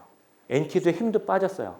영양들은 그를 보자 달아났고 야수들도 달아났어요. 그런데 그의 몸은 느려져서 예전처럼 빠를 수가 없고 그 대신 이해력이 생겼어요. 남성은 여성을 만나 이해력이 생기는 거예요. 남자 혼자는 안 돼요. 사랑을 하세요. 그래서 이해력을 가지세요. 샤마트는 이제 엔키두는 짐승한테 돌아갈 수가 없죠. 이제 자기도 사람이 되었어요. 그래서 샤마트는 엔키두를 가지고 길가메시한테 가야 돼요. 그런데 이때 샤마트가 하는 말이 길가메시라는 굉장히 크고 멋있는 사람이 있는데 아하 이놈이 횡포를 부린다. 그래서 엔키두가 그러면 내가 그와 겨루어 보겠어. 그럼 그곳에서 현재 벌어지고 있는 내가 질서를 바꿔놓겠어. 내가 가가지고 길가메시를 때려 잡아가지고 내가 길가메시 한번 겨뤄가지고 진짜 여러분들이 그 횡포에 당하지 않게 하겠소. 그래가지고 갑니다. 즉 이제 길가메시하고 엔키두하고 한판 붙게 생겼죠. 이때 길가메시가 이제 꿈을 꿉니다. 꿈을 꾸는데 자기의 운명의 상대를 만나는 꿈을 꾸는 거죠. 근데 그 꿈을 뜻을 잘 모르겠어요. 그래가지고 어머니 닌순한테 가서 어머니 저 이런 꿈을 꾸었습니다. 그러니까 어머니가 하는 말이 강한 친구가 너한테 하나 온다. 너의 운명의 친구가 될 것이다. 그래서 그때 길가메시가 아 그럼 저는 좋겠어요. 저는 정말 친구가 필요합니다. 근데 영화 친구에서도 그렇지만 싸움 잘하는 그 학교 통이 있으면 그 놈과 맞서가지고 오는 놈이 거의 비등비등한 놈인데 둘이 나중에 친한 친구가 되지만 첫 번째는 얘네들이 하는 일이 뭐죠? 싸우죠. 맞아요. 대판 싸워요. 어떻게 싸우냐면은 이 이야기 다음에 샤마트한테 다시 남자가 나서 우르크 성으로 가자고 합니다. 근데 우르크 성의 사람들이 길가메시를 보고 엔키두를 보고 이렇게 얘기해요. 길가메시와 똑같다. 이제 둘이 한판 붙게 됐습니다. 둘이 싸우는데 어떻게 싸우냐면 둘은 젊은 황소처럼 겨루었다. 그들은 거리에서 무사람이 보는 앞에 광장에서 대결했다. 문설주가 부서지고 벽이 흔들렸다. 둘이 싸우는데 용호상박이에요. 누가 더 센지도 몰라. 그 대신 막 온 도시는 다 부서졌죠. 그러고 나서 싸움이 끝나고 난 다음에 둘이 너는 나의 친구로구나. 너는 나의 맞수로구나. 서로 알아보고 입을 맞추고 친구가 됐어요. 자, 이해가 안 되죠. 그런데 남자들끼리 입 맞추는 것은 그 문화권에마다 많이 있습니다. 성경에 다윗과 요나탄이 목숨처럼 사랑하였다라고 나옵니다. 그런데 이걸 가지고 이제 어떤 성서학자들이 이거 혹시 동성애 아니냐 해서 동성애 코드로 보기도 하시죠. 그런데 저는 순수한 남자들의 우정이 분명히 있다고 생각을 하고 어떤 문학가서든지 그건 굉장히 오랫동안 권장되던 것입니다. 남자가 정말 친한 자기를 내어줄 수 있는 친구가 하나 있었을 때 그의 삶은 얼마나 풍요로워지는가. 그런데 그런 가치들을 지금 많이 생각을 안 하고 살고 있죠. 사실은 굉장히 중요한 가치입니다. 길가메시와 엔키두가 서로 입을 맞추고 친구가 되었다는 건 앞으로 이 둘은 공동 운명체로 평생을 같이 할 그런 관계다라는 것을 의미하죠. 우정, 형제 등은 매우 중요한 가치입니다.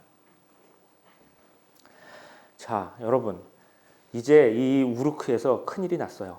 길가메시 하나도 못 막는데 엔키두가 와서 길가메시를 막기는커녕 둘이 더 큰 문제가 생겼죠. 근데 이때 길가메시가 자기 친한 친구를 만나서 계속 성장 드라마예요. 무엇을 할까 하다가 자기의 이름을 남기고 싶어요. 그래서 저 멀리 저 산목산에 그 무서운 숲에 훔바바라는 괴물이 사는데 저 훔바바라는 괴물을 물리친 적이 아무도 없다. 그런데 내가 만약 엔키두 너랑 같이 가서 저 훔바바라는 괴물을 물리치면 우리의 이름을 영원 만세 기억할 것이다. 그러니까 엔키두 나랑 같이 가자 이래요. 너는 산에서 왔고 숲에서 왔으니까 너는 거기로 가는 길을 알지 않니? 나한테 그 길을 인도해 주라. 이렇게 얘기를 하죠. 그런데 엔키두는 처음에 말려요. 너 그거 쉬운 일이 아니다. 이 우르크 같은 곳이 아니야. 저 산목산은 레바논이에요. 지금 거기 나온 좋은 향백나무가 나오죠. 거기에 숲에 들어가서 향백나무를 채취하는 것은 솔로몬도 그 향백나무로 궁전을 지었죠. 지금도 레바논은 좋은 목재가 나오는데 그거를 채취하기가 굉장히 힘들었던 것 같아요. 그래서 그 삼나무 숲에 들어가서 채취하는 것 자체가 어떤 영웅적인 일이었던 것 같은데 그때 엔키두가 이렇게 얘기합니다. 이 삼나무 숲을 지키려고 일찍이 엔릴이 아다드를 임명했고 그 다음에 훔바바를 임명했다. 엔릴은 고대 근동의 최고 신의 계보를 잇는 신입니다. 아누의 뒤를 이어서 최고 신의 계보를 잇는 신이고 아다드는 하다두라고 하는데 아다두의 아들이 바알입니다. 바알의 아버지가 되는 신이에요. 역시 풍우신 계보를 잇는 신이죠. 그래서 이 부분에서 길가메시 서사시가 고대 근동의 다른 신화와 이렇게 많이 연결이 됩니다. 그랬는데 이 풍우신 굉장히 무서운 아다드가 지나간 다음에 그 계보를 있는 훔바바다. 그러니까 훔바바는 그 정도로 굉장히 무서운 괴물입니다. 그런데 여기서 처음으로 죽음이라는 주제가 나와요. 길가메시가 엔키두한테 물어봐요. 너 죽는 게 두려우냐? 내가 쓰러지면 나 죽어도 좋다. 나의 이름을 나는 알릴 것이다. 이 몸을 위해서 불멸의 이름을 만들겠다라고. 젊었을 때 청년기에 이런 용기를 한번 가져보시기 바랍니다. 많은 드라마들이 그리고 많은 이야기들이 태초에 그렇게 적었습니다. 20대 청년이 갖고 있는 어떤 기백은 죽음을 넘는다. 뒤집어 말하면 그 당시에는 죽음이 뭔지 알질 못해요. 야, 우리 가가지고 우리가 세계에서 한 번도 못 해본 어떤 큰 공을 세우자, 어떤 큰 성취를 이루자라고 할 때에 사람들은 그 젊은이들은 죽음이 뭔지 알지 못해요. 야, 가서 죽지 뭐. 죽어버리고 이름이 남기는 게 더 낫지. 이런 식으로 생각을 하는 것이죠. 이때까지 길가메시와 엔키두는 전혀 죽음에 대해서 생각을 하지 못합니다. 그런데 우르크의 원로들이 말립니다. 가지 마세요. 길가메시. 가가지고는 큰일이 날 거예요. 그런데 엔키두에게 이렇게 말해요. 이복의 친구, 자네도 저들과 똑같은 말을 할 건가? 나는 죽음이 두렵다라고. 너도 죽음이 두려운가? 20대 청년들끼리 죽음의 공포는 공유되지 않아요. 오히려 죽음을 넘는 용기, 욕심, 이게 더 전파가 됩니다. 어머니 닌수는 간절한 기도를 올리죠. 그동안 하면 엔키두가 길가메시가 나 혼자라도 가겠다고 하니까 그때서야 아니다. 같이 가겠다. 나 당신의 뜻대로 길을 나서겠습니다. 자, 이제 두려워하지 마십시오. 그래서 둘이 훔바바를 잡으러 여행을 떠납니다. 산목산 여행을 이제 떠나는데 이제부터는 갑자기 무대가 우르크에서 바뀌어가지고 드라마틱하게 로드무비가 됩니다. 가면서 길가메시가 하룻밤 있을 때마다 꿈을 꿔요. 근데 그 꿈풀이가 꿈이 별로 좋지 않은 것 같아. 그런데 엔키두가 옆에서 그 꿈을 굉장히 좋게 해석하려고 노력을 해요. 제가 읽은 건 그렇고 다르게 읽을 수도 있어요. 왜냐하면 거기 너무 상징적인 언어들이 많아서 만약 융을 공부하시거나 하시는 분들은 이거 꼭 보세요. 하여튼 꿈 얘기를 계속하고 거기서 엔키두는 꿈풀이를 해요. 근데 결국은 훔바바한테 가면 꿈을 몇 번을 꿔요. 그리고 계속 가면서 산목산에 다다랐는데 너무너무 무서워. 큰 숲이야. 그래서 큰 괴물이 나왔어. 근데 결국은 길가메시가 그 훔바바의 목을 내리쳐요. 이 사이에 많은 이야기가 있지만 다 생략하겠어요. 그러고 난 다음에 하는 일이 뭐냐면 삼나무를 베어서 돌아와요. 이제 길가메시는 정말 영웅이 되었어요. 마을에서 우르크에서 길가메시를 넘을 수 있는 자가 없어요. 이때 드디어 여인이 나타납니다. 길가메시한테. 그 드라마하고 비슷해요. 뭔가 잘 해 나가면 꼭 잘 될 때쯤 해가지고 아주 아름다운 여인이 등장을 하는데 이시타르라는 나중에 로마의 신화로 가면 이제 비너스가 되는 신이죠. 정열적이고 무섭고 세고 세상에서 가장 아름답고 한성깔하는 그런 이시타르라는 신이 길가메시가 너무 멋있는 거예요. 길가메시가 워낙 잘난 데다가 그 엔키두를 친구로 거느리는 것도 그렇고 그리고 거기 갔다 온 것도 그렇고 그리고 훈바바를 물리친 것도 그렇고 마음을 빼앗겼어요. 길가메시가 머리에 왕관을 썼을 때 사랑과 전쟁의 여신이며 하늘과 땅의 여왕인 이시타르가 젊은 왕의 매력에 눈을 떼지 못하고 있었어요. 그래서 길가메시한테 가가지고 이시타르가 노골적으로 그 여자가 유혹을 해요. 이리 오세요 길가메시. 그대는 내 남편이 될 것이니 그대가 갖고 있는 육체의 아름다움을 내게 주세요. 이렇게 노골적으로 여성이 먼저 가서 이야기를 합니다. 그런데 길가메시는 아직 사랑할 준비가 되어 있지 않아요. 길가메시가 이시타르의 청혼을 거부하는데 어떻게 거부하냐면 고대 근동 신화에서 이시타르가 탐무즈의 여인으로서 예전에 했던 행동들이 있습니다. 주로 남자를 꼬셔다가 남자가 불행하게 돼요. 그 남자가. 조심하세요. 미인은 그럴 수가 있어요. 이시타르는 그런 여자예요. 근데 길가메시가 굉장히 길게 당신은 예전에 여인도 그랬고 예전에 연인도 그랬고 예전에 여인도 그러면서 연인 몇을 얘기하면서 나도 그렇게 될 것이다. 그런데 여인이 청혼을 했을 때 그 여인의 옛날 과거의 애인 이름을 말하는 것은 좋은 방법이 아니에요. 이시타르가 화가 끝까지 났어요. 아니 그래서 여자가 가가지고 청혼을 했는데 이놈이 옛날 애인이 거들먹댄단 말이야. 그래서 이시타르는 모욕감을 느끼고 그 자리로 팽하니 가가지고 하늘신 자기 아버지 아누한테 가가지고 아버지 제가 이렇게 모욕을 당했답니다. 이 인간 따위한테. 그래서 하늘의 황소를 저를 주세요. 그래서 이 우르크 놈들 다 씨를 말려버리겠어요. 그러니까 아버지가 말리는 척을 하다 결국 하늘신 아누가 하늘의 황소를 줘요. 얼마나 센 황소냐면은 한 번 콧김으로 커다란 구멍이 뚫렸는데 거기 우르크 젊은이 100명이 빠져 죽고 두 번 콧김을 했더니 거기 200명이 빠져 죽고 이것 말고도 그 황소의 화력은 엄청나요. 하여튼 하늘의 괴물 하나를 고대 근동에서는 사자보다 황소가 더 무서운 것으로 통했어요. 바알신을 그러니까 시나이산 밑에서 아론이 만든 게 황소상인데 그 황소상은 사실은 사자상보다 더 강한 짐승의 상이었어요. 세상 그리고 저 황소는 바알의 상징이었죠. 어쨌든 그렇게 센 황소가 등장을 했습니다. 길가메시가 이 황소마저 물리쳐 버립니다. 엔키두와 길가메시가 황소를 죽이고 심장을 도려냈어요. 그러니까 이시타르가 어떻게 할 수가 없죠. 청혼도 거절당한 데다가 황소마저 죽었으니까 길가메시한테 저주를 퍼붓습니다. 이제는 길가메시한테 저주를. 거기도 엔키두도 이렇게 할 필요까지는 없었는데 그 황소의 뒷다리를 잡아 찢어가지고 이시타르 얼굴에 내던져 버려요. 그러니 청혼도 거절당한 데다 그 친구는 자기한테 얼굴에 뭐 던지고 뭐 난리가 났죠. 이시타르는 정말 아주 체면이 너무 구겼어요. 그래서 이게 신들한테 문제가 됩니다. 아니 그래도 이시타르는 큰 신이고 아누의 딸인데 그리고 굉장히 강력한 신 중에 하나였는데 하늘의 여왕이라는 별명이 있는데 인간 따위가 그런 일을 하다니. 그래가지고 큰 신들 하늘신 아누 그리고 최고신의 계보를 잇는 아누 다음에 최고신의 계보를 잇는 엔닐 바람신 그 다음에 샤마시 하늘의 태양신 이 세 신이 모여가지고 이럴 순 없다. 세상의 질서가 어그러졌다. 그러므로 신과 인간의 질서가 어그러졌으니까 이 신을 거역한 길가메시와 엔키두 둘 중에 하나는 죽어야 된다라고 결론을 내려요. 둘 중에 한 놈은 죽어야 된다. 그랬는데 이때 엔키두가 꿈을 꿔요. 꿈을 꾸는데 자기 몸에 힘이 너무 빠져나가. 그래서 엔키두가 내 인생이 여기서 끝나는가 예감을 하고 갑자기 샤마트하고 사냥꾼을 저주해요. 너희들이 나한테 오지 않았으면 나는 밖에서 계속 영양들이랑 짐승들이랑 살 텐데 나를 너희들이 유혹해가지고 내가 지금 이 지경에 빠지게 되었다 이거죠. 그런데 샤마씨가 엔키두한테 가가지고 아니다. 네가 여태까지 인생을 산 걸 봐라. 걔네들이 이렇게 나쁜 짓을 했냐. 그래서 갑자기 샤마트한테는 저주를 하다가 축복을 바꿔요. 그래도 샤마트 때문에 내가 인생이 그동안 잘 살았구나 하는. 뭔가 그 샤마트에 대해서는 좀 애증이 좀 교차하는 좀 그런 걸 볼 수 있어요. 결국 엔키두는 시름시름 앓다가 죽습니다. 그러고 나서 길가메시의 고뇌가 시작이 되는데 여기에서 저는 이 서사시의 굉장히 깊은 통찰을 읽을 수 있다고 봅니다.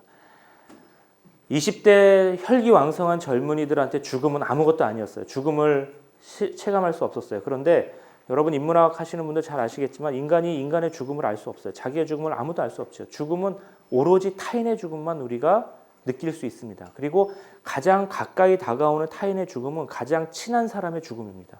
우리가 저 멀리서 IS 사람들이 뭐 지금 중동에서 수백 명 죽인다고 하는 거에 대해서 별로 피부에 다가오지 않아요. 요새 물론 필름을 보고 많이 피부에 다가오지만 저 옛날에 수천 명이 어떤 대전에서 죽었다 이런 것도 피부에 다가오지 않지만 어머니의 죽음, 아버지의 죽음, 자기 형제의 죽음, 자기가 가장 친한 사람의 죽음은 다가옵니다.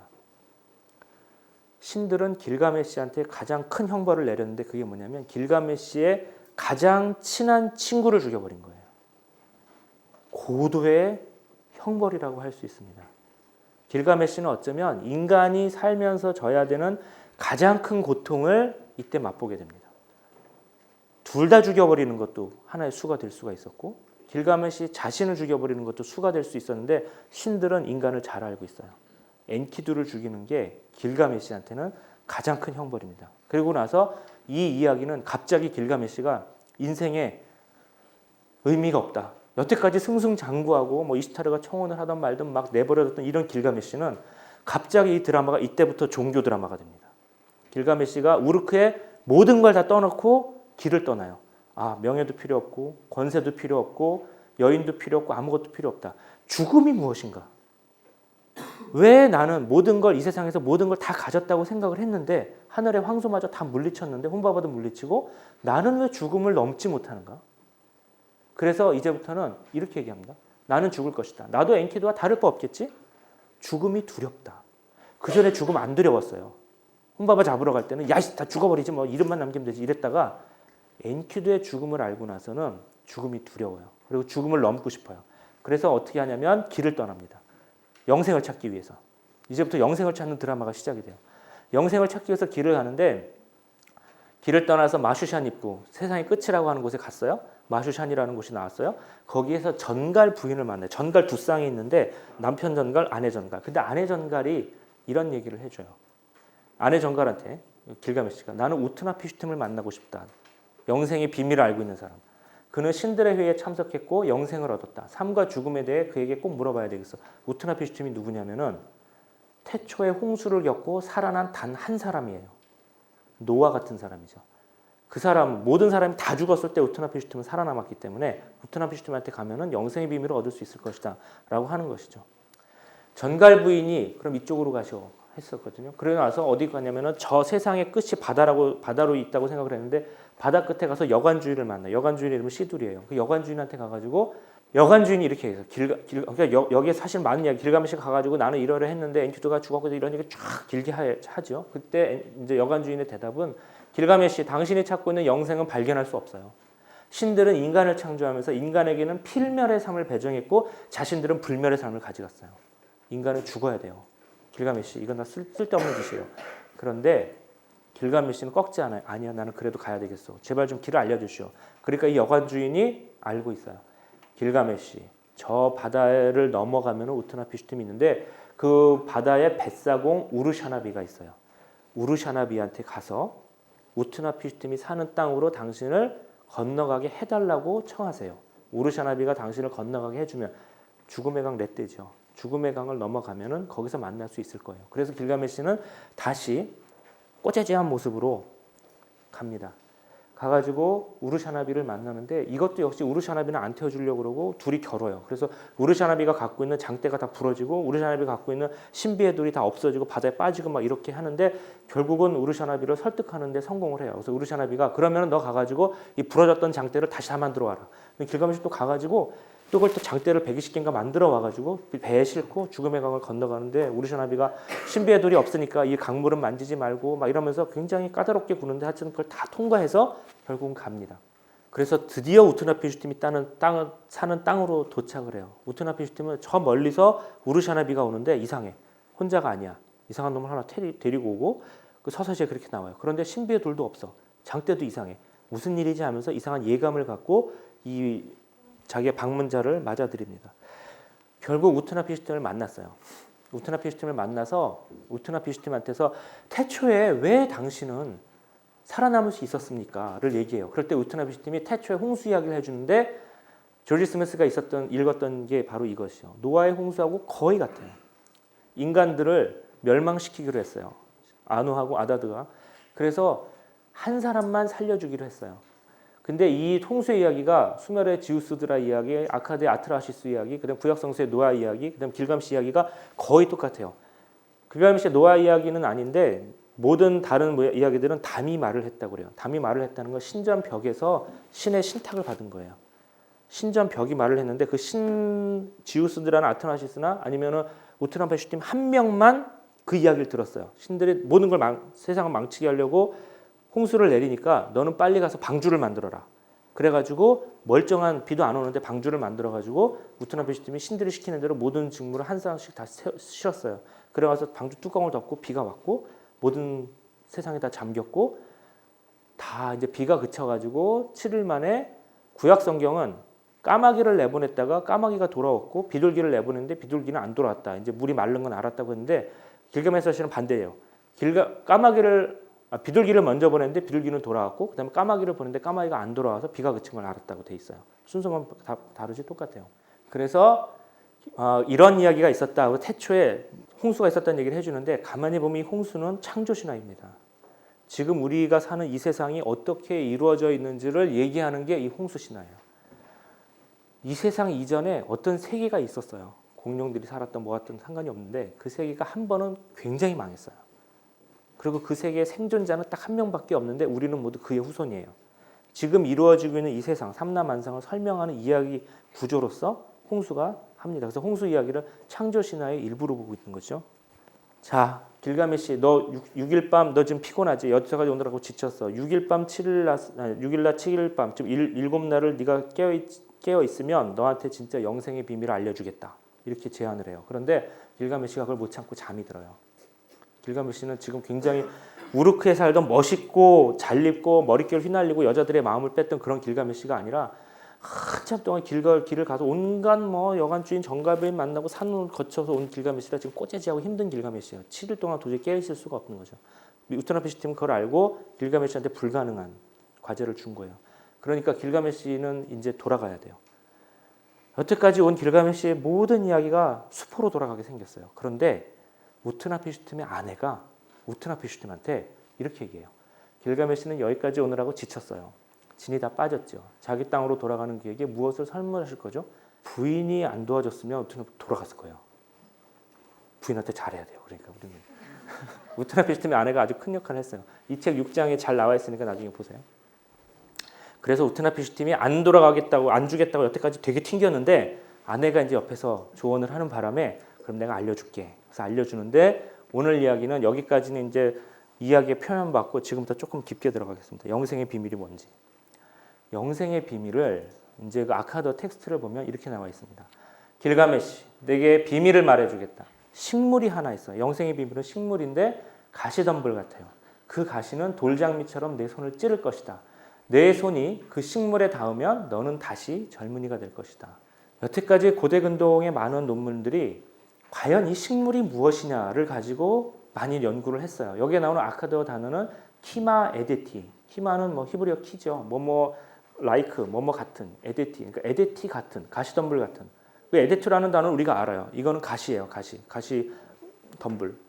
그런데 그 밑에 줄이 문제였죠. 시힐 슈. 그의 가시는 키마 아무르디니마. 시힐루는 가시예요. 그의 가시는 키마 뭐뭐가 같다. 뭐뭐가 같냐면 아무르디누와 같다. 아무르디누가 문제였어요.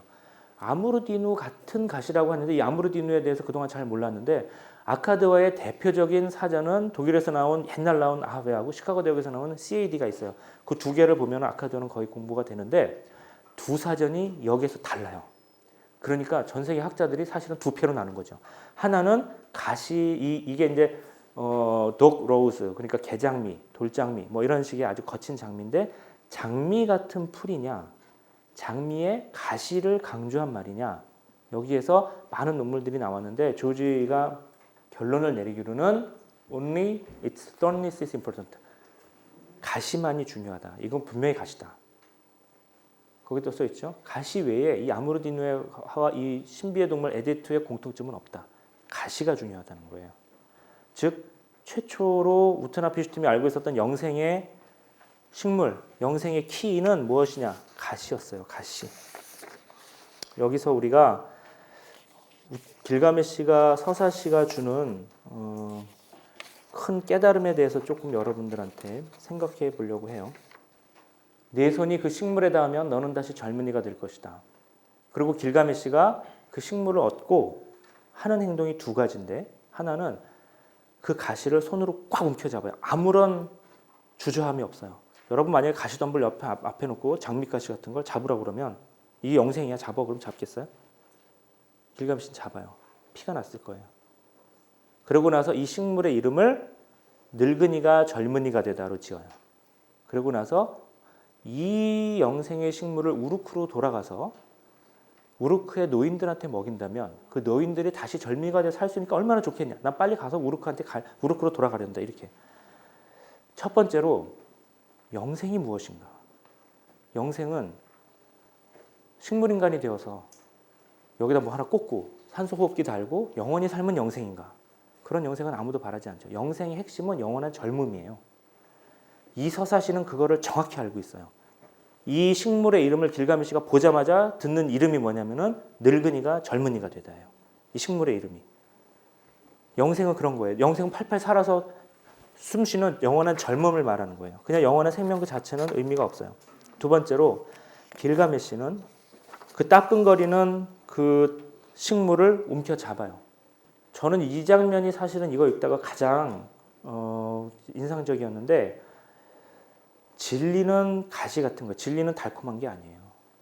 어떤 진리를 얻기 위해서는 사탕처럼 단 것만 먹을 수가 없어요. 가시를 잡는 고통이 필요할 때가 있어요. 그리고 어쩌면은 그것이 진리를 얻는 가장 유일한 방법이자 좋은 방법일 거예요. 고통을 무릅써야 돼요. 가시를 잡아야 돼요. 가시를. 그 다음에 길가메시가 진리를 나누는 것도 굉장히 인상 깊었어요. 사이비 종교의 특징은 구원의 대가로 돈을 요구하는 거예요. 돈을 많이 내면 더 빨리 더 좋은 자리로 나중에 사후에 간다는 약속은 모든 사이비 종교가 다 하는 거예요. 참된 종교를 펴셨던, 저는 종교학을 공부했지만 부처님이나 예수님의 공통점은 구원의 대가로 돈을 요구하지 않고 자신이 깨달은, 자기가 알고 있는 구원의 가르침을 공짜로 나눠줬어요. 그 구원의 대가, 복음이 됐던 깨달음이 됐던 그걸 가지고 나한테 돈 바치지 마라. 대신에 너희들이 그렇게 살아라. 그거면 다 되는 거예요. 길가메시가 했던 일이 그거예요. 영생의 비밀을 얻자마자 아이고 내가 먹어야지. 그리고 이제 이거 하나에 한 줄기에 100원씩 돈 내라. 그게 아니라 자기 우르크한테 가서 우르크의 노인들한테 이거 다 먹여야지. 그럼 그 노인들은 이제 젊은이가 되어서 그 지식을 갖고 그 경험을 갖고 우리하고 잘 살 수 있을 거예요. 저는 이 서사시의 마지막 부분이 그런 훌륭한 통찰이 충분히 담겨있다고 생각을 하고, 한국의 학생들도 이 고대 근동 문헌을 거기까지는 읽는 수업을 해야 된다고 생각을 해요. 요약본도 많이 나돌고 있고, 뭐 길가메시 서사시 같은 거 뭐 책도 많이 나오고 있고, 한국 책도 몇 가지가 있고, 제가 좋은 번역서 거기다 썼으니까 그거 보시고요. 뭐 위키피디아 같은데 뭐 길가메시 서사시 뭐 영화도 많이 나오는데, 과연 원문은 읽고 그 원문이 담긴 성찰까지 한국어로 같이 공부하는 것을 해야지 한국의 인문학이 성장한다. 그렇지 않으면 이걸 모르고 있으면 우리는 최초의 깨달음의 문맹과 다름이 없다. 그렇게 생각을 합니다. 마지막으로 안타깝게도 길가메시는 모든 걸 다 성취를 했는데, 야 이제 다 끝났다. 나의 인생은. 나 이제 영생을 얻었다. 그래서 이 식물을 꼭 안고 머리맡에다 두고 살짝 잠이 들었어요. 우물가에서. 근데 뱀이 와가지고 이 식물을 가지고 도망가 버렸어요. 그리고 이 서사시는 끝이 나요. 멋있죠? 드라마는 이렇게 끝이 나야 되는 거예요. 이 이야기가 뭐 길가메시는 아쉬워하지도 않고, 태초의 뱀은 창세기에 나왔던 그 뱀을 많이 연상시키죠. 어찌 보면 깨달음은, 저도 많은 통찰이 여기 있다고 생각을 해요. 제 해석은 그래요. 그 책에 썼지만, 깨달음이 무엇일까요? 종교적인 깨달음이. 깨달음의 특징은 망각된다는 거예요. 여러분이 책을 읽다가 아니면 인생에서 성찰을 하다가 기도를 하다가 작은 깨달음을 여러분 얻었을 수도 있어요. 아, 나 정말 나 부모님한테 잘해야지. 우리 엄마 정말 나 키우느라고 고생하셨어. 아니면은 아 정말 인간의 본질은 이런 것 같다. 아니면 하다못해 내 연애 깨졌는데 연애에서 여자는 이런 것 같다. 이런 어떤 깨달음이 있을 거예요. 작은 깨달음. 근데 그 모든 깨달으면 망각돼요. 시간이 지나면서. 아득한 도노의 시각 같은 게 있을까? 내가 언제 뭔가 깨달은 것 같은데 도노 점수가 됐던 점호 점수가 됐던 어떤 깨달음이 있으면 계속 해가지고 그것을 수련을 해야 돼요. 저는 그렇게 생각해요. 가톨릭 교회가 됐든 개신교회가 됐든 불교들이 됐든 큰 종교의 특징은 꾸준하게 수행하는 방법을 신자들한테 권유한다는 거예요. 새벽 기도를 가는 것도 좋고 성경을 읽는 것도 좋고 같이 묵주기도를 하는 것도 좋고 절에 치성을 드리러 가는 것도 좋아요. 인간은 그렇게 꾸준하게 무언가 계속 큰 기도나 이런 걸 하지 않으면 갖고 있었던 믿음을 금방 없어지기가 쉬워요. 하지만 찔렸던 그 기억, 길가메시가 그 가시를 잡았던 그 아픔은 길가메시의 손에 남아있을 거예요. 저는 가시에 찔렸던 아픔 같은 게 깨달음이 굉장히 좋은 비유라고 생각을 해요. 인간이 갖고 지금까지 여러분한테 설명드렸던 그 깨달음을 어떻게 우리가 표현할 수 있을까요? 저는 가시에 찔린 아픔. 어쩔 때는 피가 있고 상처가 났겠지만 그 딱지가 다 앉아서 없어지면 그 아픔만이 나한테 남아있는데 어찌 보면 깨달음은 그런 것이죠. 길가메시 서사시는 이런 면에서 굉장히 깊은 깨달음을 주었고 훈바바의 그 전투 이런 것은 하여튼 신리케 운린니가 썼던 길가메시 토판 12장은 그 당시에 아카드와 바빌론의 어떤 표준처럼 돼가지고 훈바바의 죽음은 발견된 게 100장도 넘어요. 토판이. 어떻게 100장이 나오겠어요. 그 당시 학교에서 아카드 교재로 썼던 거예요. 학생들이 그거를 이렇게 찍었다고 보는 거죠. 계속해가지고 그 문장을 연습하는 그런 교재로 썼던 거죠. 길가메시 서사시가 가지고 있었던 그 가시라는 상징은 사실은 구약 성경으로 넘어가요. 구약 성경에서 최초의 하느님이 모세한테 나타나실 때 불붙은 떨기나무에 나타났다고 여러분 알고 있죠? 성경 읽은 사람 다 알 거예요. 근데 그 떨기나무가 여러분 떨기나무가 무슨 나무인지 아세요? 떨기나무 본 사람. 여기 교회 다니는 사람 많죠. 성경 다니는 사람 많을 거예요. 떨기나무 모세가 떨기나무에 대해서 나타났다는 건 아는데 많은 그 목사님 신부님들도 떨기나무가 뭔지 몰라요. 떨기나무는 국어사전 찾아보면은 관목이라고 나와요. 관목을 우리말 떨기나무로 순화한다. 이렇게 나와요. 관목은 개나리 같은 거, 회양목 같은 거. 나무가 큰 줄기가 있어가지고 이렇게 뻗는 나무가 아니라 바닥에서부터 그냥 잔가지들이 올라오는 그런 나무를 관목이라고 하거든요. 그런데 이 영어 성경에서는 그걸 부시라고 불러요. 그래서 부시는 어떻게 부시죠? 프랑스어 성경에서는 부이송. 근데 독일어 성경은 루터역이 됐던 가톨릭의 아이너티버즈증이 됐던 전부 도온부시로 옮겨요. 가시덤불이라고. 가시가 있어요. 그래서 원래 제 연구는 여기서 시작이 됐죠. 왜 독일어 성경만 돈부시라고 하냐? 근데 옛날 영어 성경에 보면은 썬부시라고 한 영어 성경도 있어요. 이 도대체 가시가 있는 회양목이냐? 개나리에 가시가 있느냐? 없느냐? 이거 갖고 연구를 했는데 사실은 가시가 있어요. 야훼가 모세한테 처음 나타나실 때 그 나무는 저는 떨기나무라는 번역어가 부정확하다고 생각을 하고 가시덤불로 바꿔야 된다고 생각을 해요. 지금부터 그 근거를 한 3가지 정도만 말씀을 드릴 텐데 우선 그림을 보죠. 성 카타리나 수도원은 시나이 반도에 있는 수도원인데 이 수도원이 어디에 위치하고 있냐면 이 돌산에 물이 하나도 없는 돌산에 여기 이런 데 위치하고 있어요. 이 수도원은 인류 최초의 수도원 중에 하나예요. 네이버 캐스트를 보시면 거기에 제가 쓴 글이 있어요. 카타리나 수도원에 대해서 한번 나중에 찾아보세요. 최초의 수도원인데 BC 한 3세기, 4세기 로마의 국교가 되고 그리스도교가 나타난 현상이 뭐였냐면 가난한 교회가 부유해진 거예요. 그래서 가난한 교회에서 가난한 사람들과 살았던 사람들이 교회 안에서 자리를 차지하지 못하게 됐어요. 즉 교회가 출세의 루트가 됐어요.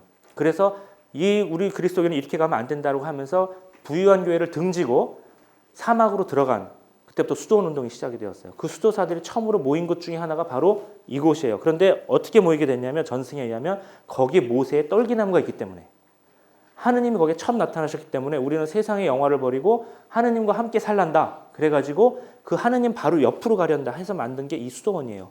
그때부터 지금까지 이슬람의 치하도 통과해서 지금까지 남아있는 수도원이죠. 그런데 이 불붙은 떨기나무, 그 모세의 떨기나무가 지금도 있어요. 역사적인 팩트하고는 상관이 없지만 그렇게 믿고 있는 나무가 있어요. 바로 이 나무 주위에서 지금까지 우리가 모여왔다 하는 거죠. 그 나무가 어떻게 생겼냐면 이렇게 생겼어요.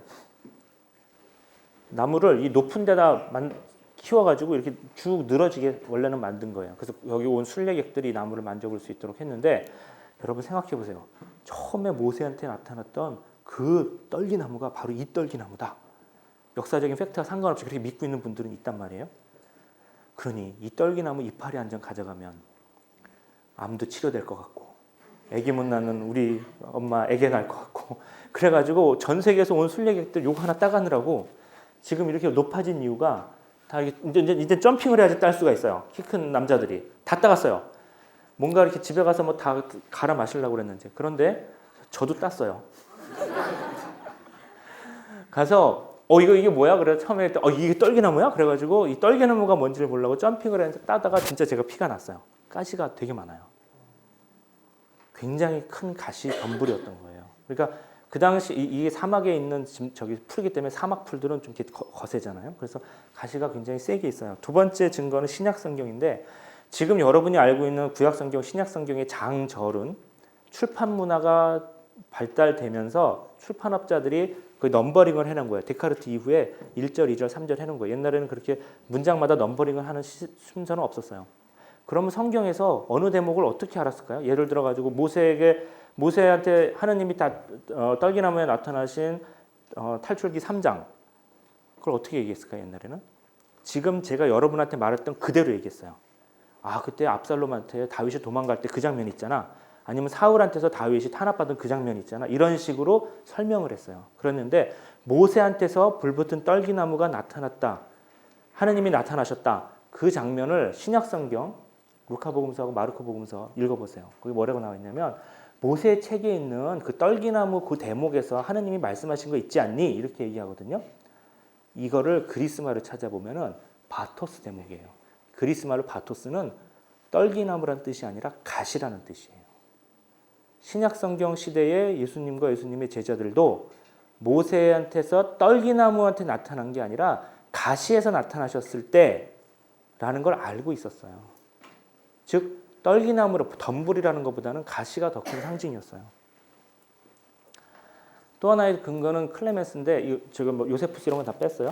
클레멘스 알렉산드리아 클레멘트라는 이제 교부인데 이분이 뭐라고 했냐면은 이분도 가시라고 알고 있었어요. 근데 이분은 태초에 하느님께서 모세한테 나타나실 때 불붙은 가시덤불에서 나타나셨고 예수님이 십자가상에서 당신의 큰 신비, 구원의 신비를 드러내실 때 십자가상에서 가시관을 쓰셨으니까 최고의 진리는 가시 속에서 나오는 것이다.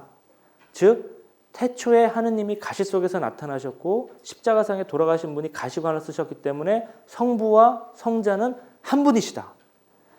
삼위일체 교리가 성립되기 이전인데 삼위일체 교리로 가는 징검다리 중에 한 분으로 중요한 분이 이 클레멘트라는 교부이신데 이 클레멘트가 가시를 통해 가지고 삼위일체 신비에 접근을 해요. 그 당시에 이미 모세의 떨기나무는 가시덤불로 알고 있었다는 얘기예요. 이것도 또 하나의 증거가 되는 것이죠. 그래서 태초의 길가메시 서사시로부터 이어내려온 가시라는 깨달음의 상징을 여러분이 한번 이 강의 끝나고 생각해 보시길 바라요. 중세 성경을 보면은 이런 게 있어요. 다는 아닌데 굉장히 많은 장면이 하느님의 말씀을 가시 안에 모시는 거예요. 성경 장식에서. 왜? 이것도 역시 처음에 가시덤불에 나타나신 분이 가시관을 쓰셨으니까 하느님의 말씀을 가시 장식으로 하는 것도 많이 있어요. 이것도 역시 같은 전승이라고 볼 수 있고 현대 성화에서 예수 성심을 나타낼 때 가시를 두르죠. 이것도 가진 상징이에요. 최고의 깨달음의 상징은 가시로 통해요. 최고의 깨달음의 상징이 예쁘고 아름답고 소프트하고 달달하고 말랑말랑한 게 아니라 여러분의 내 곁에 두지 않았으면 하는 이런 가시관 같은 거예요. 여러분한테 보기에도 끔찍하죠. 이거를 여러분 앞에 딱 놔두고 이게 진리예요. 가져가세요 하면은 확 잡겠어요? 길가메시가 그걸 했어요. 그리고 어찌 보면 지금 여러분한테도 그래서 저는 여러분들한테 여러분의 앞날이 평안하고 안락했으면 좋겠죠. 하지만 많은 성취를 이룬 분들은 사실은 자기의 가시관을 쓴 사람이에요. 자기 십자가를 지라는 의미를 한 번쯤 생각해 보시기 바라요. 그렇게 해서 자기 십자가를 자기 가시관을 짊어졌을 때 여러분 그 다음에 어떤 여러분 앞날이 크게 열릴 수 있을 거라고 생각을 해요. 이 강의는 여기서 끝이지만 이 강의 끝난 다음에 여러분이 앉아가지고 저는 반드시 엑스커션과 에스커션 사이에 공부가 중요하다고 말씀드렸죠. 강의 끝난 다음에 그 다음 독서가 중요해요. 인문학은 꾸준히 앉아서 지그시 두꺼운 책을 읽는 것이에요. 그것도 역시 자기의 조그만 가시를 갖고 있는 거라고 생각할 수 있어요. 지금까지 잘 들어주셔서 대단히 감사합니다.